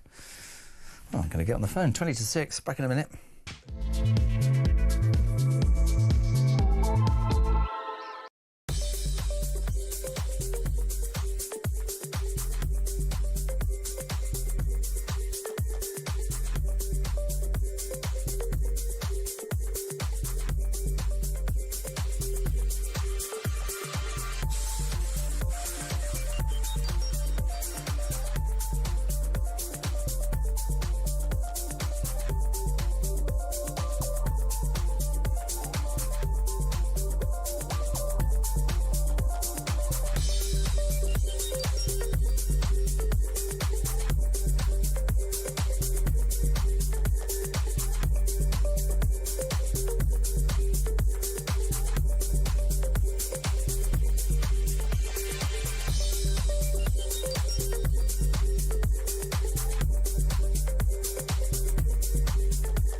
Across the UK, on DAB+, on your smart speaker, on your smart TV, and on your side.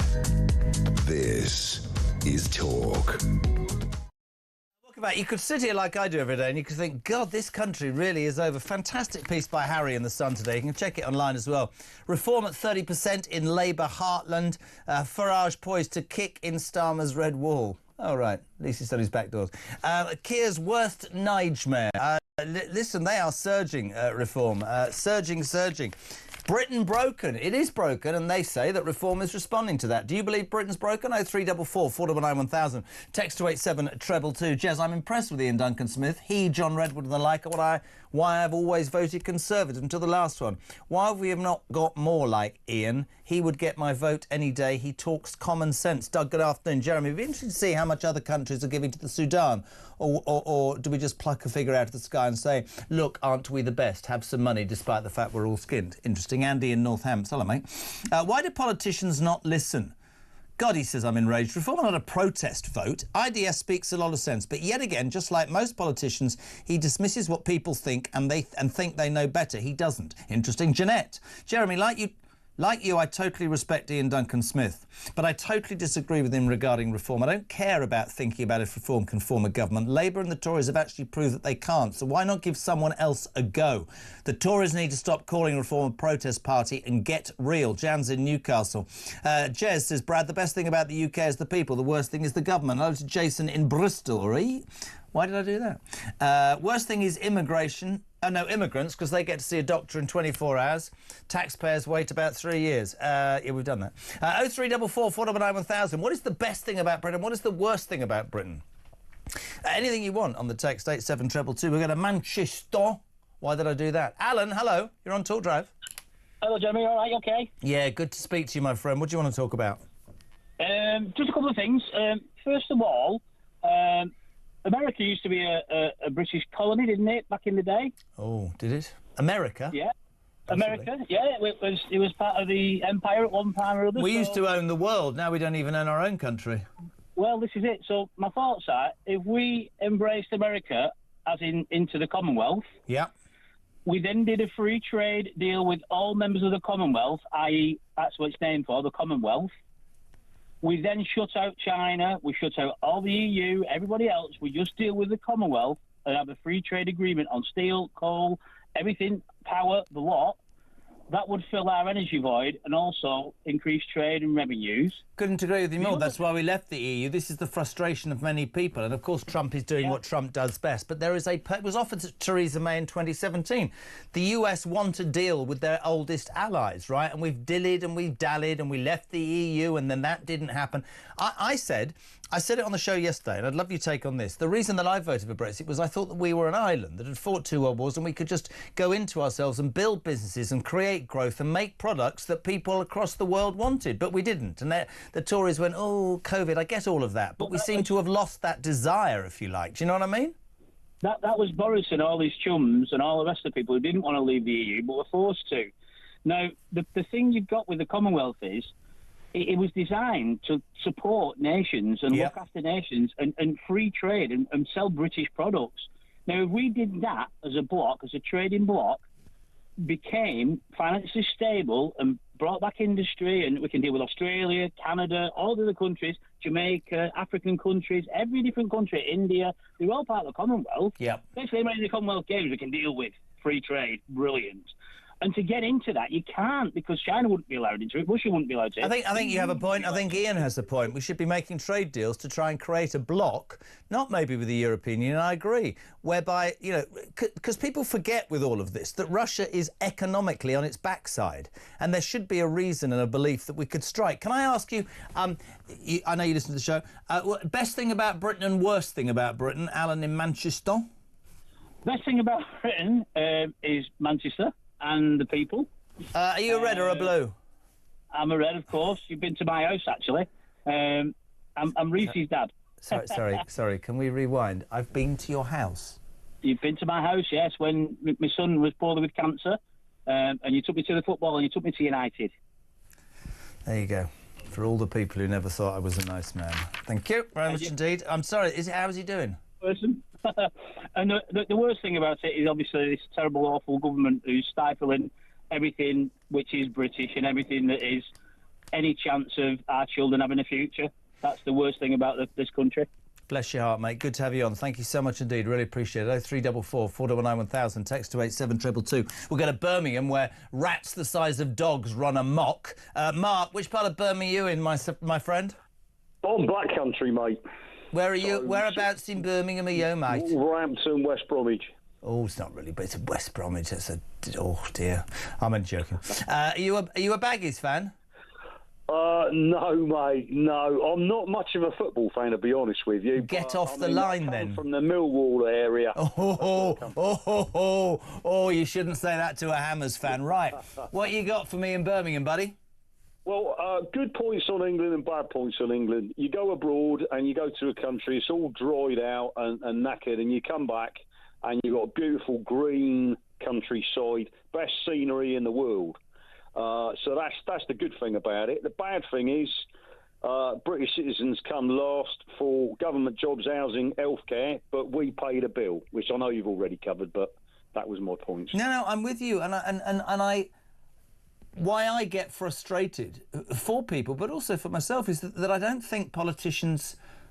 I can sit and talk about British Steel and Chinese involvement in our infrastructure and the Ukraine war, but in essence, for what I call the average Briton, there are very many pressing things. And I don't, drag me out the studio. If you're a pensioner, you want your house to be warm. If you're a veteran, you want a roof over your head. If you're a farmer creating food for this country, God, the government are stupid, aren't they? You want to be able to continue in that. No, they're being taxed. If you are... there's some examples. If you're a small business, you want the government to encourage you or help you make... Oh, he's gone. Make money. Bored, I think. Problem with his phone. Make money and make it easier for you. So listen, I couldn't agree more, my friend. Thank you very much indeed. Good. I've forgotten Alan in Manchester. Bless his heart. That was nice to speak to. So if you want to be on, we're heading towards the sport. Is Sam Lard here today? Or is he off having a manicure? Oh, he's on the line. That's interesting. OK. 0344 499 1000. Back in 3.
They're trying to get them to adopt this Rooney rule, right? And it's come from American football.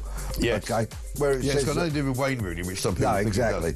Ethnic minorities have to be shortlisted for interviews, and they've got to make managers justify hiring white British people. Yes. The lunacy of it.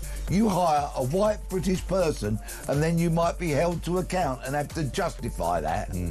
What a load of tripe. I know. What a load of old tosh.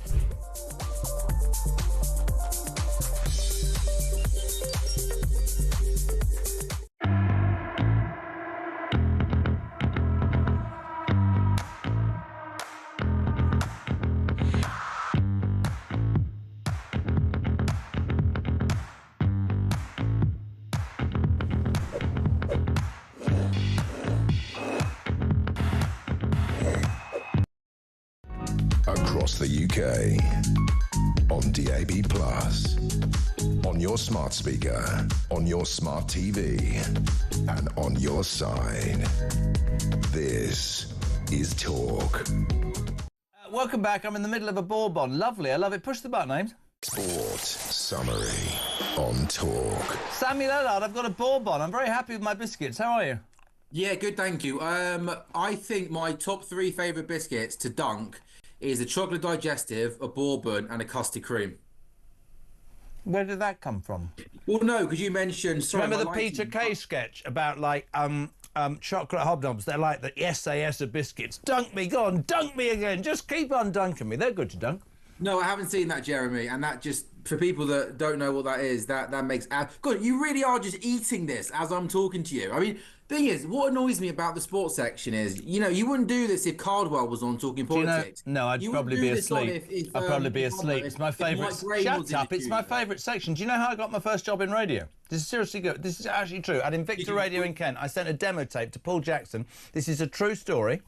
I'm listening, I believe you. And I did a link whilst eating chocolate and sweets. Is that right? And he never ever heard anything like it. Advice to me? And then I stopped talking, and he told me later on, years later, that he was listening to this demo tape, and then it went silent, and he was listening in the car because it was tapes in those days, and he leant forward to push the button, and I hadn't said anything for 10 seconds, and I went, I knew you're leaning forward now, don't worry, I'm just playing with you. And he laughed, that's why he gave me a job. Anyway. Oh, that's there we go, and the rest is history. Here we are, JK. Lovely to have you on. We were both wrong last night. You predicted a Fulham win, I predicted a draw. Fulham were all over Bournemouth, but Bournemouth, an important victory last night in the Premier League for Bournemouth.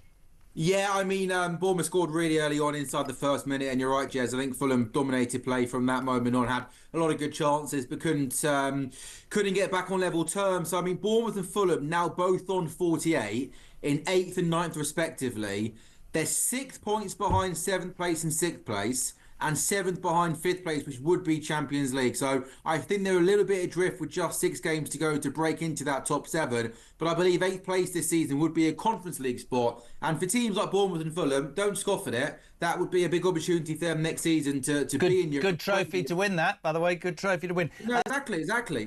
I think the conference... I know Chelsea are in it this season, and they sort of, aren't taking it too seriously. But for the non-kind of traditional top 6 teams, it's a good opportunity to play in Europe. Fans go on away days, and as you said, and as you know, get some silverware, right?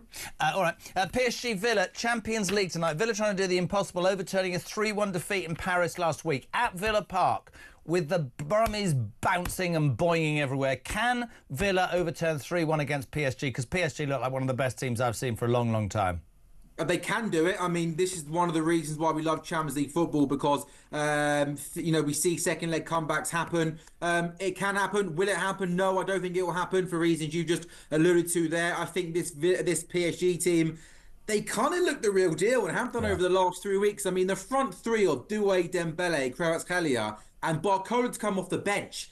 I mean, there is everything in that attack. There's pace, there's power, there's skill. They're great in front of goal. They've got one of the most functional midfield threes in the Champions League in João Neves, Vitinha, Fabian Ruiz. So I think Villa are going to make it all the cliches. They're going to make it hard tonight. It's going to be loud. It's going to be noisy. It wouldn't even surprise me if maybe Villa go 1-0 up and we start to believe. Villa are going to give it a bloody good go. I just think PSG will have a little bit too much quality. And as Villa in the game have to push bodies forward to try and score, PSG, they've got pace in attack. Their wing-backs full-backs are quick. And I just think PSG will score tonight. And therefore, I think Villa might go out tonight. Prediction time, then. It's on TalkSport, of course. Build up from 7. What do you reckon?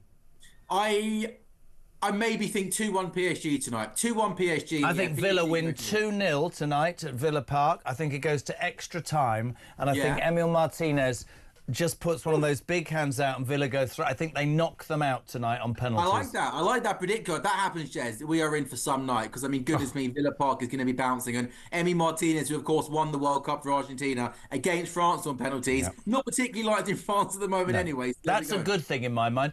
Very quickly about Liverpool, your team, going to win the Premier League. Rumours, very quick rumours, that of course, Mo Salah signed to your deal. They think Virgil van Dijk will have signed by the weekend. You must be delighted after what we talked about last night. The best centre-back in the world signing a new deal. The best right wing in the world signing a new deal. Great news. Losing Trent, as we discussed, is a big blow. But yeah, I'm over the moon. I'm relieved that this has both happened. Salah signed last week, and I think it's pretty well documented now that it's going to happen. 2 year, I think it'd be about another 2-year deal. Amazing news. Van Dijk and Salah this season have both shown, despite being in their 30s, the class, the quality, the consistency still there. It's massive news for Liverpool Football Club. I'm shocked to read this. I had no idea. Is this true? Wayne Rooney could be offered yet another job in football management, this time by Blackburn.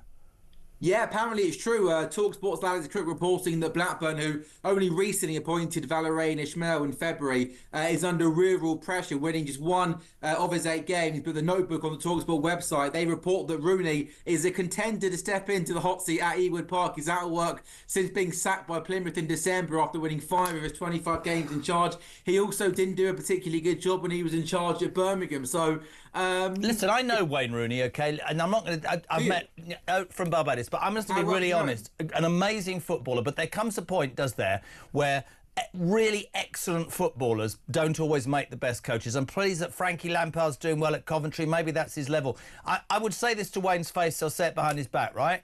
Do you think, communication-wise, I don't know. Maybe it's difficult. Like Keane, when you are a superstar player, you're dealing with players who haven't got a tenth of your ability. Is that why maybe really good players don't make the best managers, pal? Yeah, definitely. Like Gary Bonloher on TalkSport said before, he was at Villa when Roy Keane was there as assistant, and he would say that's something that Roy Keane would get frustrated about. He'd almost expect players that he played with, the world-class players, he expect the Villa players to be able to do those sort of things week in, week out. And as you said, they can't do that because they haven't got the ability to do that. The one thing I would say, I think some people were not writing Frank Lampard off, maybe saying he wasn't good enough. To be fair to Frank, he's done an unbelievable job at Coventry and he's doing a great job there. So maybe, whilst it's been a tough start for Rooney, maybe we shouldn't completely write him off just yet. Interesting. Lovely to have you on, and I thought you did a very good segment. And what are you off to do tonight? Well, are you watching the football, listening to the football? I'm going to be at home tonight. I've got the TV on right now, looking forward to Villa PSG, and have a cup of tea, going to dunk a bourbon biscuit in. Let's hope Villa get an early goal, because at least them are in for a belter of a night. It's going to be loud, Jez. I'm looking forward to it. Good man. Thank you, Sam. Back tomorrow. More sport on the way tomorrow from 5:45. We're live across the UK. This is Talk Drive, the home of free speech and common sense. You want to be part of the debate? 0344 499 1000. Text to 87222. We've got the news at 6. It's next. See you in 3. I'm back then.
Across the UK, on DAB+, on your smart speaker, on your smart TV, and on your side.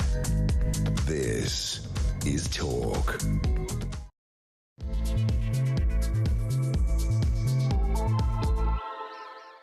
I feel slightly fruity. If you'd listened to the conversation during the news break, you would fall off whatever chair or wherever you are. Even Ryan's literally jaw is on the floor. We've been talking girth. And the reason we've been talking girth, ladies and gentlemen, in the outbreak is this extraordinary story that the newsreader just nicked from me that I was about to tell you this hour. Fury. Fury, fury, fury. As a 400-year-old oak tree is cut down by a Toby Carvery in London over health and safety fears. Ryan brought the story to me because he said, don't you think it's ironic that they've carved up this tree? Jodie then said the word girth left her squirming. It's on screen right now. Locals have been left devastated after a more than 400-year-old tree, thought to be of London's biggest, girth-wise, was chopped down by a Toby Carvery. The tree, which is believed to have been felled in April, was only discovered by Birmingham Council workers last week, surrounded by severed branches and trunks with a huge girth of 6.1 metres, and Jodie tells me it's quite big. The oak tree is thought to be the capital's top 100 in terms of its size. The depressing crime has sparked outrage amongst locals. How dare you cut down on a tree? It's been planted in the 1600s before the English Civil War. Enfield Council members reported the matter to the Metropolitan Police, but they were too busy doing the Macarena at the Pride March. They didn't turn up. A spokesman for Mitchells and Butler, the company that owns Toby Carvery, has now taken responsibility for the felling of the tree, which they say was a serious health and safety risk. It could have fallen on our restaurant and squashed people who were going to the all-out buffet. Have you ever been to a carvery? Don't. I'm joking. It's lovely, lovely, lovely. The gravy, it's not solidified at all. 0344. Honestly, you could do a... You know, like when you were a kid, there were model boats and things. You could stick that together with the gravy from a Toby Carvery. Just as I said Toby Carvery, Kevin O'Sullivan walks in. He likes to go to a carvery with his wife, and they get... Oh, he's striding in. Come on, O'Sullivan. Have you ever been... I've never been to a carvery. You have, haven't you? It's right up your street. Yeah, really. Champagne socialist. Yeah, but not carveries aren't champagne socialist. Carveries are for cheapos, aren't they? They are, Thanks, Kev. So if you've been to a carvery, Kevin O'Sullivan thinks you're a cheapo. What do you think of Weatherspoons? What were you guys doing at 5:30? Because you had a real spike, story-wise. We're on air. We're on air. Now? Yes, we're on air, Kev. Brilliant. Oh, you really? 03, I love him. He's like your uncle at a wedding. He's an absolute... No. Mate, 0344 499 1000, text to 87222.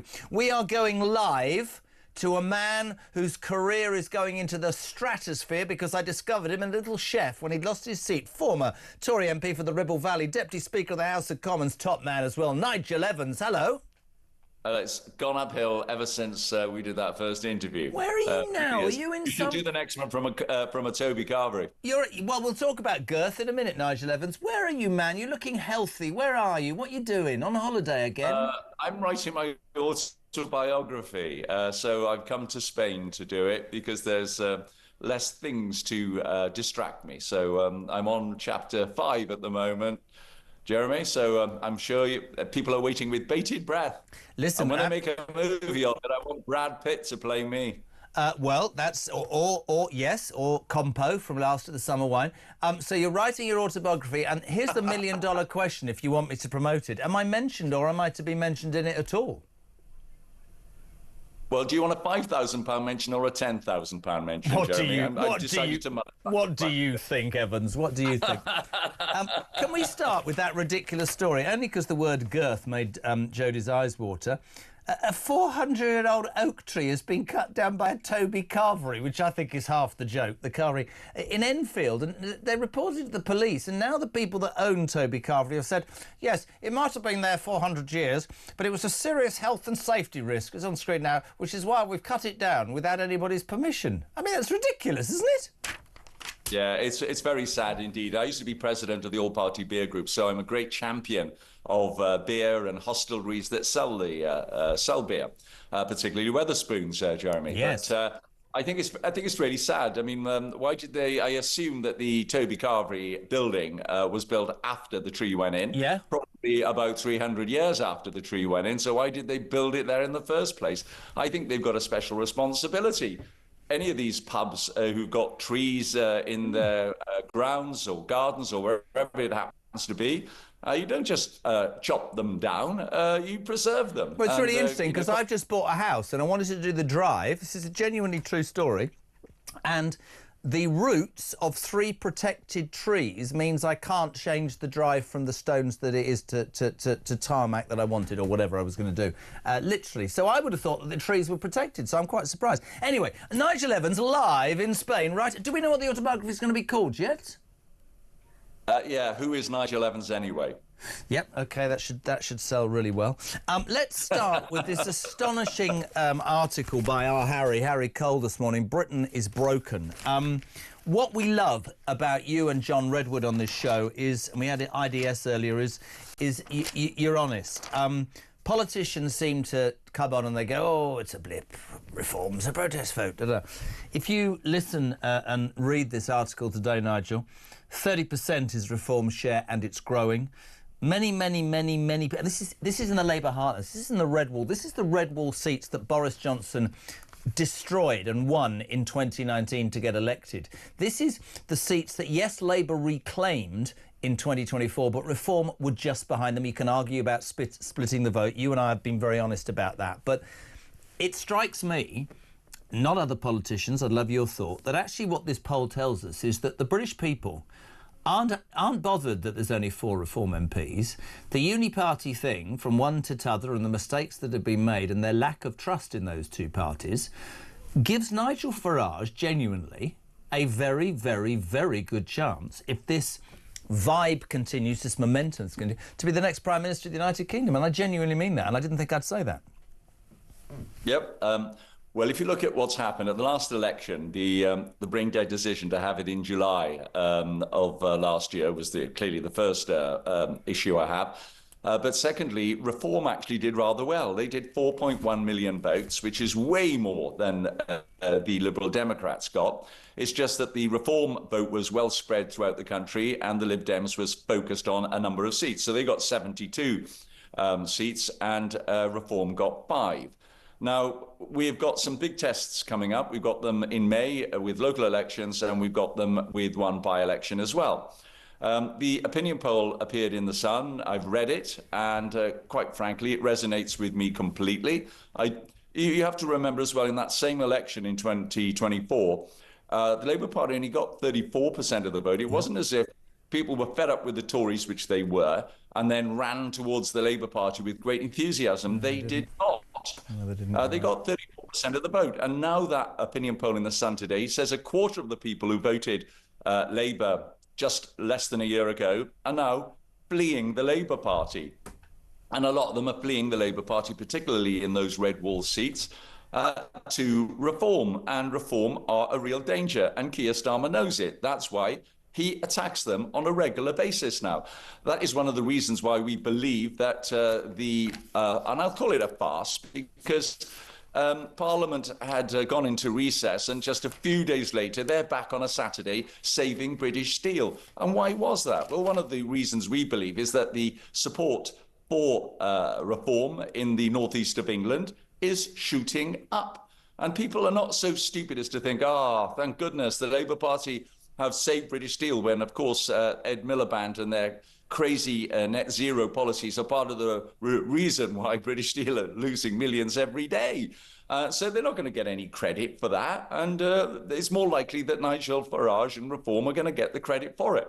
So, you know, they are where they are, and we haven't got to wait long, just a couple of weeks, to see exactly whether the Reform are actually going to make a mark on local authorities throughout those seats where the Labour Party have been kind enough to allow them local elections, because, as you know, they've been cancelled in seats throughout the country. It's really interesting to me as well.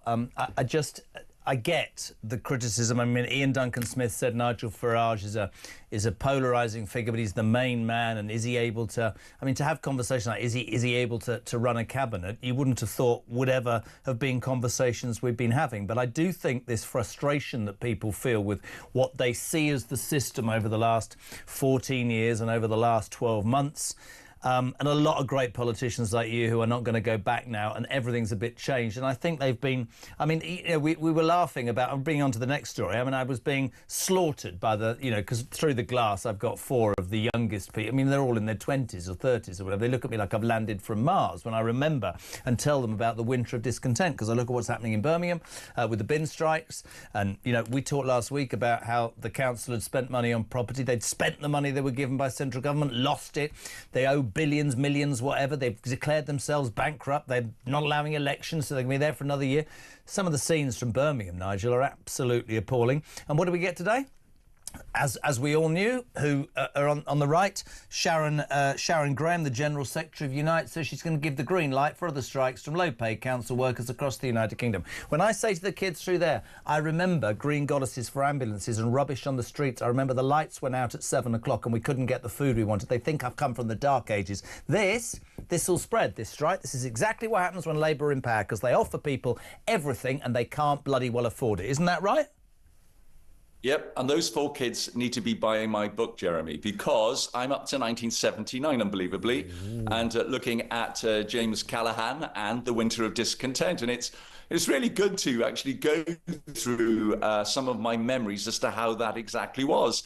And you mentioned earlier on that people are fed up over the last 14 years. Oh, no, it goes back way longer than that. It goes back to the time when you had you had Harold Wilson and James Callaghan, and then you had 1970 was Ted Heath. Then you came back to the Labour Party, and then you had Margaret Thatcher for a period, and it goes back and forth, back and forth. And I think the real danger for, let's call them the established parties for want of a better name, is that people out there will go, well, hold on, we've gone back and forth, back and forth, back and forth for decades. Maybe we should try something new. And that is, and you don't mind me saying this to you, that is where I believe your party went hideously wrong, and they're still doing it. Ian, who I respect enormously, said on the show an hour ago, a reform vote is a protest vote. I don't think that's the thing to say to people anymore. I think that implies that we'll just sit and wait for Kemi to spend another 12 months working out where the Tories went wrong and come up with some ideas. The rhetoric, the momentum, the movement, these figures prove it, are with Nigel Farage and reform. And you know, Badenoch's not even talked about in that. She's not even involved in that. That's about Starmer against Farage. And I think you're right. I think that the old days of, well, the Conservative Unionist Party has been around 7.5 million years and we've got the best structure and the best money. And I don't think it matters when people go, yeah, but hold on a minute. You messed up, right? You had 14 years. Sorry, you messed up. We let these buggers through the back door. I mean, listen, I always say this, you'll smile, everybody smiles. The last election was the biggest travesty in the world, right? If that idiot in a wetsuit can win 72 seats, you notice he stuck his head above the parapet today, Sir Ed Davey, saying Alan Bates is right. People who have been done wrong by the post office, and I did lots of work on this on talkTV, they should be suing the government. Oh, I thought you were the post office minister at one point, Sir Ed Davey, yeah, and you haven't said anything about that. Yeah, sorry, that's a bit of a side swipe, but... Get quiet during the last general election when all that was going on. Yeah, he had responsibility, so he needs to own up to his part in the fact that there are so many post office mistresses and masters who ended up being dragged to court. So he wants to hold his hands up. I couldn't agree more, but my point about saying that was he won 72 seats by dressing up as John Travolta on the last thing and driving. I mean, I'm not even joking, and bungee jumping. I still don't know what they stand for. I believe that Nigel Farage and Reform really need to start being taken seriously. I really do. But by your party, Nigel, if I'm being completely honest, I really do. Well, I'll be really honest as well here, Jeremy, because they're not a protest vote. It's that people are fed up with everything else that they've tried. Nigel Farage is saying things that people actually believe. Today, over 700 people have illegally entered the United Kingdom. There is no answer from the Labour Party about this whatsoever. All they did was junk everything that we did, and we didn't have much of an answer either. So people really want to see some policies that are going to work. And if you drill down deep in that poll from The Sun, it seems as if Farage and Reform are well ahead in most of the headlines that people think they want to see change on, including immigration. Who's going to be more radical? Farage. Who's going to make a better leader? Farage. I mean, he's streets ahead of Keir Starmer. Yeah, Kemi needs to take this on board urgently, and the people that are advising her needs to make sure that she's coming forward with policy. She hasn't got a year to wait. She won't be around in a year if we carry on in the way that we are, because if we keep stalling on the 20% mark in the opinion polls, and we were like that during the most of the period of the general election, and what did we end up with? Little more than that. And unless people actually see that we're going to come forward with policies that actually resonate with them. The one thing Farage does is he taps into what normal British people are thinking. He stands there with a pint in his hand in a pub normally, which most politicians wouldn't ever go anywhere near. Stands in the garden with a cigarette. What a horrendous human being. No, just a bloke, to be fair. That's what I think. No, he speaks their language, and people absolutely resonate with what he says. So when you get legislation going through Parliament that are going to affect people's freedom to be able to even have a chat in a pub and say what they genuinely feel without having the landlord being duty-bound by law to tell them to shut up or leave, I think, we're in very, very tricky territory. And Farage has drilled down into that territory, and we've yet to do so. We've still got a bit of time, but we need to do it now. Otherwise, we're just going to be also rans as well. Can I throw this? This is really interesting. I like what you just said. So this article with Harry in the Sun talks about, it's Keir Starmer's worst nightmare, because the reality is that they can see those Labour heartlands. And I always talk about when I go up to Newcastle, none of these working class blokes they're mates I go to football with, none of them, they don't see the Labour Party as the working man's party anymore. They see it as an elitist, ideological sort of party from Islington. That's what they say to me. They all come from Islington, don't they? Absolutely. So the working class vote, that's what's interesting about Farage in his check shirts and his purple-coloured cords and his country jacket. He resonates with normal working class people, which is really interesting. You said that Kemi Badenoch hasn't got any more than a year unless that dial moves. Completely with you, Nigel, on that. What about Keir Starmer? What if 2 years down the line the Labour Party is on its backside at 20% and Farage is at 35, 40%, whatever, the Tories are nowhere to be seen? Will they let him fight the election, or will they try and get him out as well? What are they like when it comes to looking at opinion polls and worrying about the future? Well, they're not as professional as the Tories are. Don't forget, I was secretary to the 1922 committee, and at one stage you changed your leaders more than I changed my underwear last year, to be honest. Well, it says a lot about your underwear.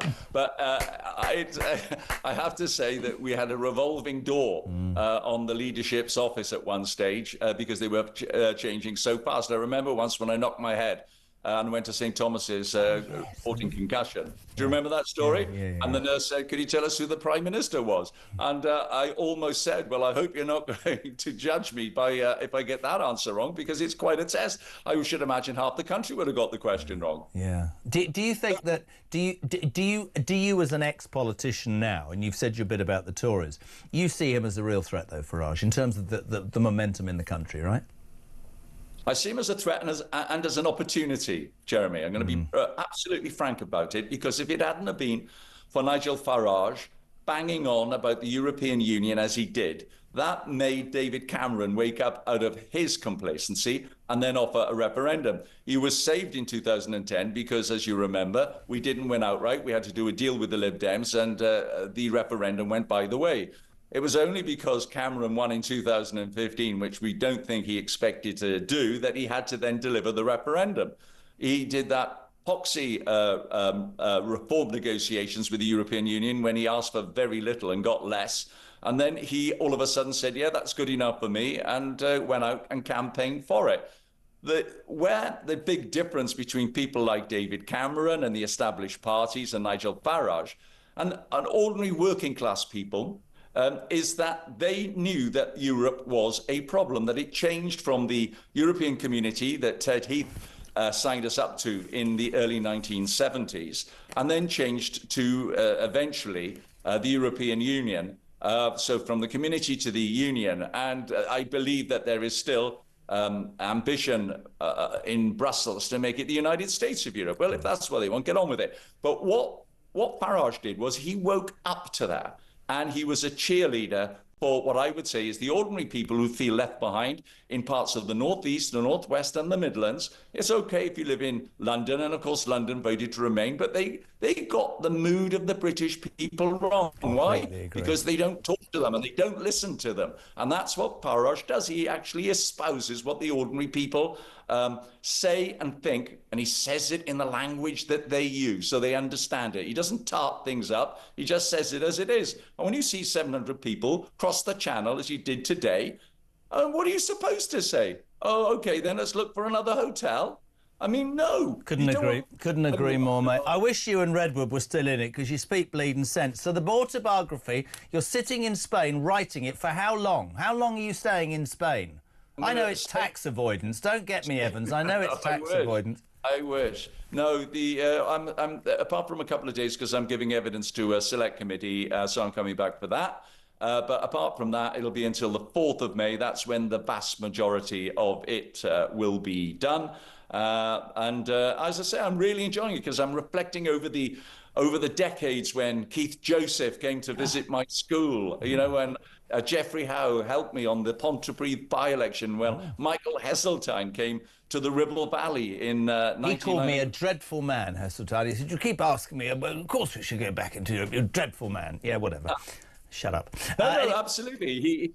He is of an era that's gone, and but quite frankly, he still gets airtime and tells the rest of the country why they got it wrong on leaving the European Union. No, Michael. The customers, as you can call the voters, got it right. It's such a pleasure. Good luck with the book. When you've written it, free copies except for the youngsters who have to have a free one for me, and we'll promote the backside of it. Nigel, great to speak to you. Speak to you very soon. Nigel Evans, former Deputy Speaker of the House of Commons, top man in Spain, writing his autobiography. That could be juicy. 0344 419 1000. Back in 3 for your calls on Talk Drive.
When atrocities of this scale, I mean, imagine like the appalling Manchester Arena attack times hundreds, that when that happens, so many people in our society are not on the side of the victims, but are on the side of the death cult, are chanting support for Hamas and Hezbollah on Britain's streets. Why within days were hundreds of thousands of our fellow Brits supporting the people who were the rapists, the jihadists, the beheaders?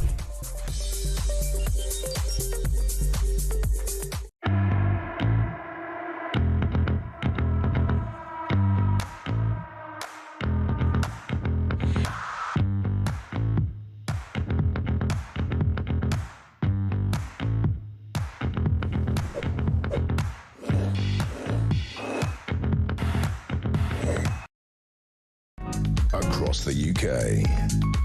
On DAB+, on your smart speaker, on your smart TV, and on your side. This is Talk. 27 in about 5 minutes' time. One of the greatest moments ever in the history of Talk. I don't know how long we've been on air. I love my co-host, Kevin O'Sullivan. He's on at 7. If you missed about 15 minutes ago, he came in for what he thought was a private conversation, despite the fact the red light was on, despite the fact that, you know, you could hear the output, and then about 2 minutes in went, what, we're on air? Brilliant. Honestly, I swear to God, man, he's like comedy genius. He doesn't even know it. We'll play that for you. First, Jez, the Green Goddesses in 79 were fire engines, not ambulances. Oh, fair enough, John. John Long Lawford. Is he John in Long Lawford or is he John Long Lawford? He sounds like a pirate. Jez, the Carvery should have been knocked down and the oak tree saved. Absolutely, Derek. Absolutely appalling story. This is the story of the 400-year-old oak that's been knocked down by a Toby Carvery. Orion thought it was funny because they've carved it down. They've done it against the law. It had a very huge girth of 6.1 metres. Enough to make your eyes water, according to Jodie. 0344 499 1000. Tracy is in Northampton. Hello, Trace. You're on Talk Drive. How you doing? Hello, my darling. I'm really good. Right. Broken Britain. What can I say about it, right? There's everything broken about Britain, right? And I don't think we'll ever get it back. Of course we will. You can't think like that, woman. No, hold on. Right. I listen to Talk Radio. I've listened for about 4.5 years now, and I love you, okay? I think you're fantastic. I ought to think you was once Prime Minister. Forget about that a minute, right? Hold on, right? Right. What I want to say is, right, people ring in to your country. To Talk Radio, like me, I do on a regular basis, and we complain about what we want to do, what we want. Get rid of the immigrants, get rid of Starmer. You know, the steel industry's in a mess. Oh, well, wish we had a Donald Trump. Someone's got to stand up for this country. We've got to do this, we've got to do that. But no one listens to us, right? Yeah, they do. No one listens to us because nothing gets done about it. Yeah, but you got to think. To be fair, you got to think what Harry wrote in the Sun today. This is not what he wrote. Farage poised to kick in Starmer's red wall. 30% votes. I hope he does. Yeah, but I genuinely, do you know what? And people will say, "Oh, you're a reform voter." No, let's criticise Nigel Farage for a moment. He might well be a figurehead, one of the most popular politicians who deals with great sound bites. Would he make a great Prime Minister? I don't know. Could he devolve responsibility? I've no idea. But I'll tell you where the British people are at. The British people have arrived at the feeling. We went through all the expenses thing and COVID and all that stuff and different Prime Ministers and all the... I nearly said the wrong word. And I think the British people have gone, do you know what? We've had him, we've had her, we've had her, we've had him, we've had... And do you know what? Maybe it is just time. Shock everybody and do something completely different. That is why I do think that this country, and I think Harry is spot on in the Sun today, I think this literally is and could be a seminal moment. But what I want you to do, Trace, are you watching on the television or YouTube or... I'm watching you on the television as I speak, like I do every single day. You need to obviously have therapy for that, but we're very grateful. That's 11 of you that are listening and watching, which is always nice. So what we're going to... Spread the word in Northampton. I had a crash in... That's irrelevant. Put the phone down now because I'm going to play the best clip in the history of the world. Tracy in Northampton, thank you. So, literally a couple of minutes... Can we not get him in to answer this? He's buggered off again, hasn't he? Literally... Of course he'll be in shortly, but that's the thing about Kevin O'Sullivan. He comes in when he's not wanted, and he doesn't come in when he is wanted. Anyway, this is Kevin O'Sullivan. I hope the bosses are watching. Carvery. Kevin O'Sullivan walks in. He likes to go to a carvery with his wife, and they get, oh, he's striding in. Come on, O'Sullivan. Have you ever been... I've never been to a carvery. You have, haven't you? It's right up your street. Yeah, really. Champagne socialist. Yeah, but not carveries aren't champagne socialists. Carveries are for cheapos, aren't they? Thanks, Kev. So if you've been to a carvery, Kevin O'Sullivan thinks you're a cheapo. What do you think of Weatherspoons? What were you guys doing at 5:30? Because you had a real spike, story-wise. We're on air. We're on air. Now? Yes, we're on air, Kev. Brilliant. Are you really? Oh, 03, I love him. He's like your uncle at a wedding. He actually didn't know we were on air. I love Kevin O'Sullivan. He's here from 7 o'clock. So is he right or is he wrong? This is not anything other than honesty. He described you if you go to a Toby Carvery. Bear in mind, he could be right. They cut down a 400-year-old tree. The buggers. But have you been to a Toby Carvery? Does that make you a cheapo? What is the best? Let's do what we did earlier. You know, we're doing best and worst things in Britain. What's the best thing about a Toby Carvery and what's the worst thing? I would say the gravy is the worst thing. Listen, I'm not saying I've been once. Yeah, under duress. Best and worst things about a Toby Carvery. Is Kev O'Sullivan correct? 87222. Start your message with the word talk. We're heading to Carlisle. Mark is on Talk Drive. Mark, how you doing? We know how to fix Britain. We can force in a culture of accountability in the public services. Stop all the cover-ups. I know a woman who's got 12 quangos whose job is only to be a buffer zone between the bad practice and the publicity what surrounds it if it leaks out.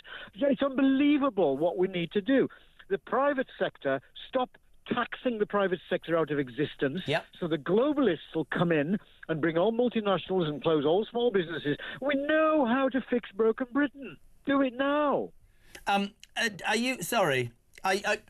You, like all of us, believe that Britain is broken. I think many people would, and a lot of people would be quite vociferous about the fact that we seem to now look after other people rather than the people who have paid for it. Is Nigel Farage the answer? Yes. Why? Yes, Why? Yes. You just had a party political broadcast on ITV while I was waiting in the queue. I mean, you talk about our dear leader at the moment. I'm still waiting for an apology from Keir Starmer for 16 years when he was DPP, and I hold the British record for the least value crime. I stole 3/100th of a penny, and they spent 200 grand on a trial to try and prosecute me, plus another 7 trials. I'm waiting for my apology. This guy is dangerous. This guy shouldn't be in the power he's got. He is, and the only way to deal with it, I guess, is to unelect him at the next election. Thank you to Mark in Carlisle. Make it 12, Jeremy. Margaret's listing in Tunisia. I watch you as well. Hello. Tunisia. I'm big. Do we know... Is Marrakesh... No, Marrakesh is in Morocco. Does anybody know what's in Tunisia? Algiers? Is that wrong? Come on. Ryan's going to pretend he's going to do it. Oh, I'll have a look. Oh, Jez, I do hope that tree had a protection order. It's going to cost the Toby Carvery millions. Brilliant. Jez, the number of golfers in the UK, wouldn't you think the BBC would have found a way to show highlights, especially when a Brit became a Grand Slam winner? Why pay the licence fee? Barry's very upset. Jez, I live in Wiltshire. Good. And there's lots of people here who think the UK is broken too, especially younger people. Unfortunately, a lot of the younger people are so disillusioned they won't vote as they believe all politicians are only there for themselves. That from the younger generation. That's an interesting one. Jez, George in Blackpool here. I like Alan in Manchester's idea about reinstating the US into the Commonwealth. The only downside would be diminishing the chances of our medals. That's true. Hi, Jezza. Worst thing about a Toby is that you have to make your own toast. Best thing is they're branching out. Now, you see, is the branching out, is that a quip about the tree? You have to make your own toast. Here's something.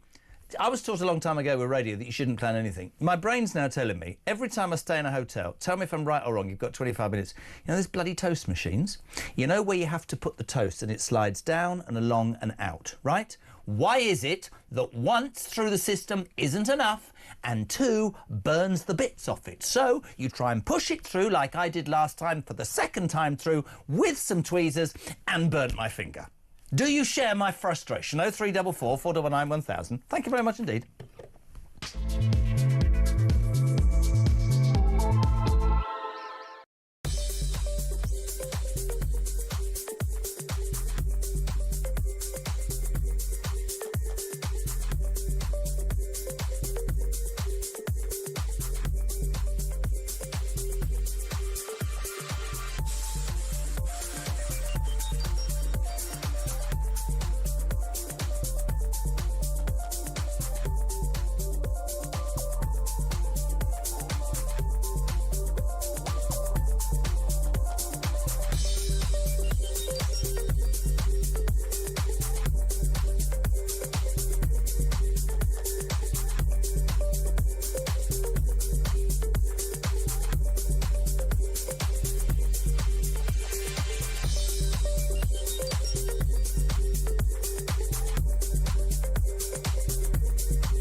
across the UK. On DAB+, on your smart speaker, on your smart TV, and on your side. This is Talk.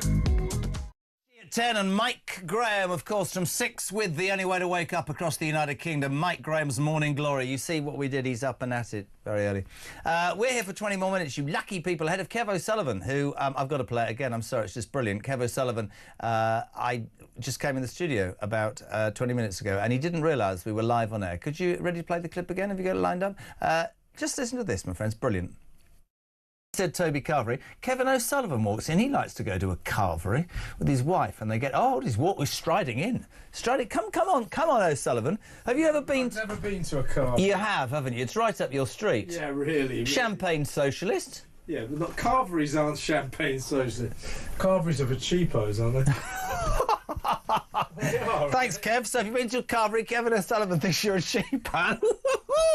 What do you think of Weatherspoons? What were you guys doing at 5:30? Because you had a real spike, story-wise. We're on air. We're on air. Now? Yes, we're on air, Kev. Brilliant. Oh, you really? Oh, 3, I love him. He's like your uncle at a wedding. He's on at 7, the uncle from the wedding. 0344 499 We'll get your response to that amazing clip and what you think about Toby Carvery. They did cut down a tree, to be fair. Chris Phillips, our next guest, is a former DCI Met Police and ex-head of the National Counter for Terrorism. Chris, it's great to have you on. I wanted to get you on because there's a story that's been doing the rounds for most of this week, and it sort of begs many, many questions. Hate preach. I mean, there was a story yesterday about how terrorists are being treated not so badly in prisons. They're taking over, and there's sort of misinformation and all this sort of stuff. Hate preacher Ajam Chowdhury is suspected, it says today, of inspiring the attack on those 3 poor prison officers by Manchester Arena terrorist Hasham Abedi. Chowdhury, who was shipped out of the jail where he was held with Abedi 28 in a unit called a prison within a prison for jihadist fanatics. Can you just, in your own words, because it's one of those sort of subjects that we have to tread carefully, but let's also be honest. Is this a thing? Is this just people attacking, if you like, a certain section of the population, or is there fact in the truth that there are jihadi fanatics, whatever you want to call them, not taking over our jails, but having an increased influence inside them? Well, I think it's quite clear, and we've heard from prison officers and from ex-prisoners, that jihadi Islamists are the biggest gang in the prisons, and they hold sway in many of the occasions. And there's talk of many people, many prisoners, actually being forced effectively to become extreme Islamic people themselves. So no, it's very real. It's very worrying. And for me, Jeremy, I think this radicalisation piece is a bit like a virus. And the only way you deal with viruses is to contain them, and you have to contain them by not letting them infect other people. And unfortunately, we're not really willing to do that in our prisons, to keep them away from other prisoners, for the other prisoners' protection, if anything. But also because someone like Chowdhury, I mean, inspiring is not the right word, I don't think, but certainly he'll be encouraging this kind of thing because that's what he does. But again, treat me like the idiot that I am. You're the ex-head of the National Counter-Terrorism. I mean, you know your stuff, right? How in the name of the Lord does somebody like Ajam Chowdhury still remain in this country? Why has he not been shipped back to whence he came? Why am I missing? How on earth are you supposed to justify to the, not you, but to the British public, who, we go back to stuff we talk about every day, are struggling? Why are we paying however much it costs a week to house this monster who has repeatedly encouraged crimes against people in this country and terrorist crimes? Why do we not just get rid? Well, get rid in what way? Because unfortunately he is a British citizen. As much as we hate the fact, that's what he is. He's our problem. And I don't think there's anywhere for him to go, and no one else wants to take him anyway. The key thing is, his influence has been great. These people that want to commit these kind of offences, don't forget, you know, this guy that did it, he's not going to get out for 55 years. He doesn't care. There's nothing much you can do to him that's going to really affect him. So, you know, we have to keep them individually away and contained from other prisoners. And we owe the prison officers a duty of protection to make sure that the officers don't have to put up with this kind of nonsense. If he's on his own in a cell, he's not going to do that. Well, I mean, it was extraordinary to me to read yesterday that this, you know, the Manchester Arena bomber had access to hot oil, to weapons from the kitchen. I mean, and a bit like you just said, I don't want to criticise, actually, prison officers, men and women, because I would suspect that is probably on a par with being a paramedic and trying to save people's lives and being abused and kicked and spat at and attacked on a daily basis. I did a shift with paramedics once in Birmingham for a weekend. My God, heroes and heroines, but treated so badly. I suspect prison officers have it equally hard. There's not enough of them. There's not enough resources. But when you've got prisoners, if you like, when you've got prisoners, hate preachers, but prisoners running amok, and there's no semblance of control, what the hell do the government or the powers that be expect to happen? Yeah, exactly. And I think the thing is, Jeremy, and like it or lump it, we've got to spend more money on our criminal justice system. We've got more prisoners now than ever before. You know, the government has released a load of people early. That didn't work out well for them either. You know, we have to invest. And unfortunately, for the last 20 years now, we've de-invested our criminal justice system. We've de-invested the police. We've de-invested our prisons, our courts. You know, it's taking years sometimes to get people through the court system. And yet still our prisons are overflowing. And we haven't got enough prisons to deal with these people. And if you had well-run prisons, then they wwouldn't have this opportunity to commit these kind of offences. And it's really interesting, isn't it? Because when I was saying earlier about, I mean, this article in The Sun with Harry today about Britain is broken. There was a time when the expenses scandal happened with MPs, when I felt like the British public didn't give a toss about politicians. But the British public are really switched on at the moment. And I think there's a sort of...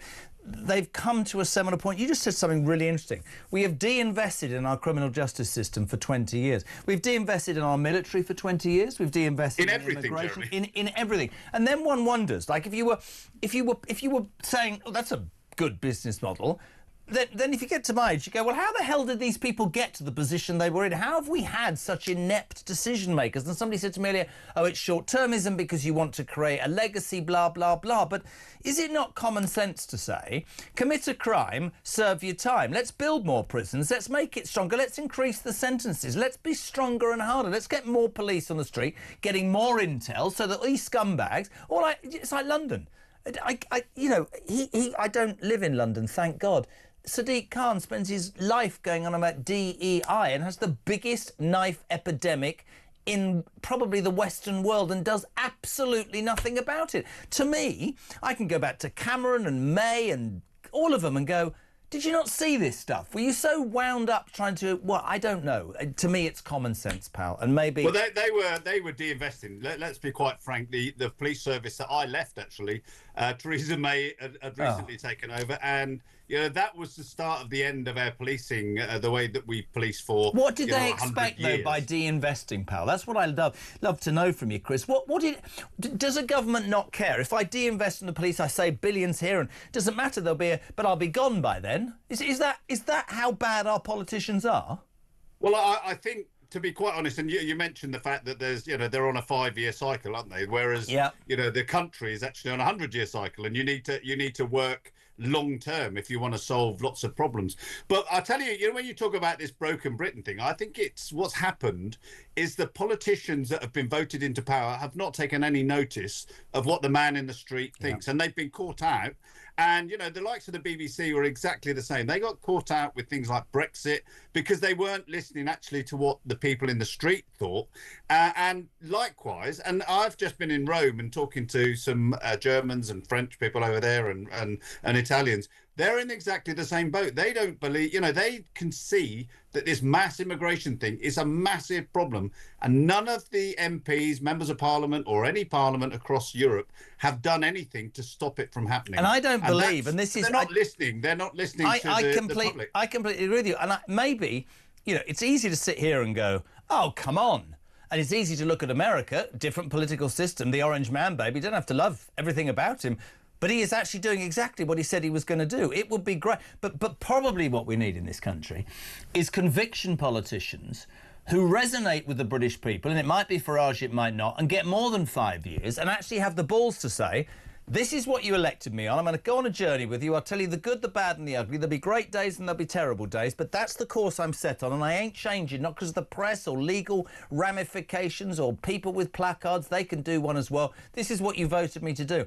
And I, at 60, think to myself, am I ever going to find a... Whether they like it or not, the last politician in this country like that was Margaret Thatcher. And it was always going to end in tears, because that was her mantra. If you disagree with me, I'll sack you. And in the end, after 10 years... she'd sacked everybody in the party, so they got rid of her. But I tell you what, whatever people say, and the poll tax was a mistake, when she destroyed the closed shop, when she did so many good things that needed to happen, you're buying a council house, all this stuff, right, that was unbelievable for 10 years, but it was always going to end in tears. But I don't see it happening anymore. Like the last election, to me, Labour and Conservative were like that. There's nothing. There's a and it's been like that, yeah. And it's been like that. You know, if you think back to David Cameron and the Liberal Alliance, yeah, that that was just nonsense, really. And they came in on this austerity thing to take money away, save money in every public service. And then we wonder 20 years later why all of our public services have fallen away, and we they just don't work properly anymore. And at the same time, we've grown as a country by bringing lots and lots of people in who don't necessarily do the jobs that we would like them to do, and illegally at that. And we can understand that the country has changed dramatically in the last 20 years, and we've got to deal with that and move forward. And you're right. We need someone to come in and say, look, this is what we're going to do. This is how we're going to do it. And I think if he speaks on, or she speaks on behalf of the people, then they might get a chance of doing that. Really interesting. Before we go, best thing about Britain and worst thing, Chris Phillips. Best thing? Our sense of humour and our history is fantastic. I think we've become much more violent as a society, as the rest of the world has, and I think social media has got a lot to do with that. Have you ever been to a carvery? Yes, I've been to a Toby, not for a very long time. You and the tree was wonderful. Cheapo. You utter cheapo. I can't believe it. Chris Phillips, thank you I very was much. a policeman. We didn't have any money. All right, there we go. DCI and the Met Police, Chris Phillips, thank you. 10 to 7 on Talk Drive.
When atrocities of this scale, I mean, imagine like the appalling Manchester Arena attack times hundreds, that when that happens, so many people in our society are not on the side of the victims, but are on the side of the death cult, are chanting support for Hamas and Hezbollah on Britain's streets.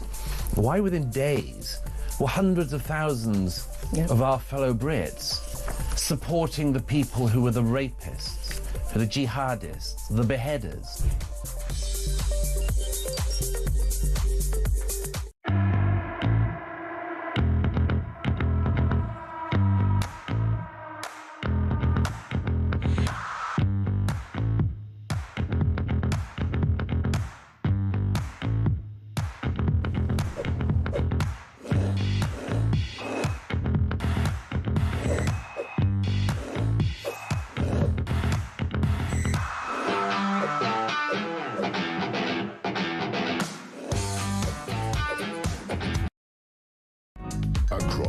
UK. On DAB+. On your smart speaker. On your smart TV. And on your side. This is Talk. Welcome back. Kev is here at 7 o'clock. Before I finish, thank you to the team. Amazing job today. Ryan, Jodie, amazing. Jana, amazing. Amy, amazing. Everybody amazing. Hello to Dave Clifford. I live in Gloucester. All right. And I must be a cheapo as I regularly go to my local carvery, and this time next week I'm off to Tunisia for 2 weeks and an all-inclusive of 800 quid. Good for you, mate. Andy Devonport. Now, is he? No, he's in London. You see, he could have been Andy... Never mind. What? Where's that gone? Oh, yeah, sorry, hold on a second. Where has that gone? Oh, and... See, this is what happens. Jez, this tree... Oh, yes. This is the tree, the 400-year-old tree that's been cut down in London, in Enfield, by a Toby Carvery. Complete outrage. Huge girth, apparently, which is why the story became interesting to Jodie. But there's absolute outrage. Are the Met Police going to get involved? Very interesting from Andy in London. He said, the tree that's been axed, I hope the police's special branch are on it. Do you see what we did there? I thought it was clever. John McClane. See, what do you think when I say John McClane? What do you think? No, you idiot, it's not John McClane. John McClane, Bruce Willis, The Tower, what's it called? Thank you. He was called John McClane. Jez, the last time I had a Toby Carvery, the best thing was I was in and out within an hour, and the worst thing was unsupervised children running around the restaurant. They were probably mine. What a bloody insult from Kevin, says Karen in Taunton. It's all I can afford. Oh, Tunisia's where they made the film Star Wars, says Phil. Good Lord, you're full of it. Phil and Karen from Sutton Coldfield. Quite big in Birmingham, we are. It's posh there. Love the show. Tell Kevin O'Sullivan that Toby Carvery is not for cheapskates, as me and my lovely wife had our wedding reception in one. Keep up the good work. You had your wedding reception in Toby Carvery. Nice. Tom from Yorkshire. When it comes to the toaster contraption, I, like many other UK citizens, no longer have the luxury of affording hotels. The Uniparty have destroyed our economy, destroyed British jobs and given away all our hotel rooms to illegal migrants. So shut up, Jeremy Kyle. Steve Chandler. Just saying. Kevin O'Sullivan's version of a carvery is his garden because he's a vegan. There you go. Let's go to Southampton, which is brave. Paul, you're on Talk Drive. Just 1 minute, I'm afraid. What you got? Jezza, yeah, just listening to you and IDS talking earlier on, he seemed to parrot everything that Farage and Tice has been saying for the last 6 months. So why is he sitting in a party that is totally opposite to what his ideals are? It's not for me to stick up for Sir Ian Duncan Smith, but I think the many politicians like Sir Ian Duncan Smith and John Redwood and you know, I just think that so many of them, like, you know, we had that. I just, if I was putting it into layman's terms, and I think Nigel Evans sort of resonated with me about this, I think a lot of them fought with their consciences a long time, didn't have much. I mean, yeah, you can walk away. Do you know what? Actually, I'm talking round. I'm making excuses. If you disagree with something so violently, why the hell didn't you walk away and make it easier at the beginning? Exactly, yeah. Couldn't agree more. Do you think Farage could be the next Prime Minister, Paul? Oh, God, I hope so. I, like yourself, I was a Conservative voter for all my life, but I'll never vote for them again. Interesting. Listen, mate, I've got to go, but great to have you on. Thank you. Don't think me rude. West Yorkshire, Jane, last caller today on Talk Drive. What you got? I was just telling your lovely assistant... Sorry, which one? Which one? She's from Liverpool. Oh, yeah. Scousebird, yeah. That I took one of my best friends out for the 60th for some posh chips at Harvey Nicks. Sorry, slow down. You took your best friend who's 60 out for what at Harvey Nicks? Some really posh chips at Harvey Nicks in Leeds. Posh chips? What do you mean posh? Well, they're a pound a chip. Bloody hell. Bloody hell. I'll have 4. Sit then. Curry sauce or ketchup? They'd shut the kitchen.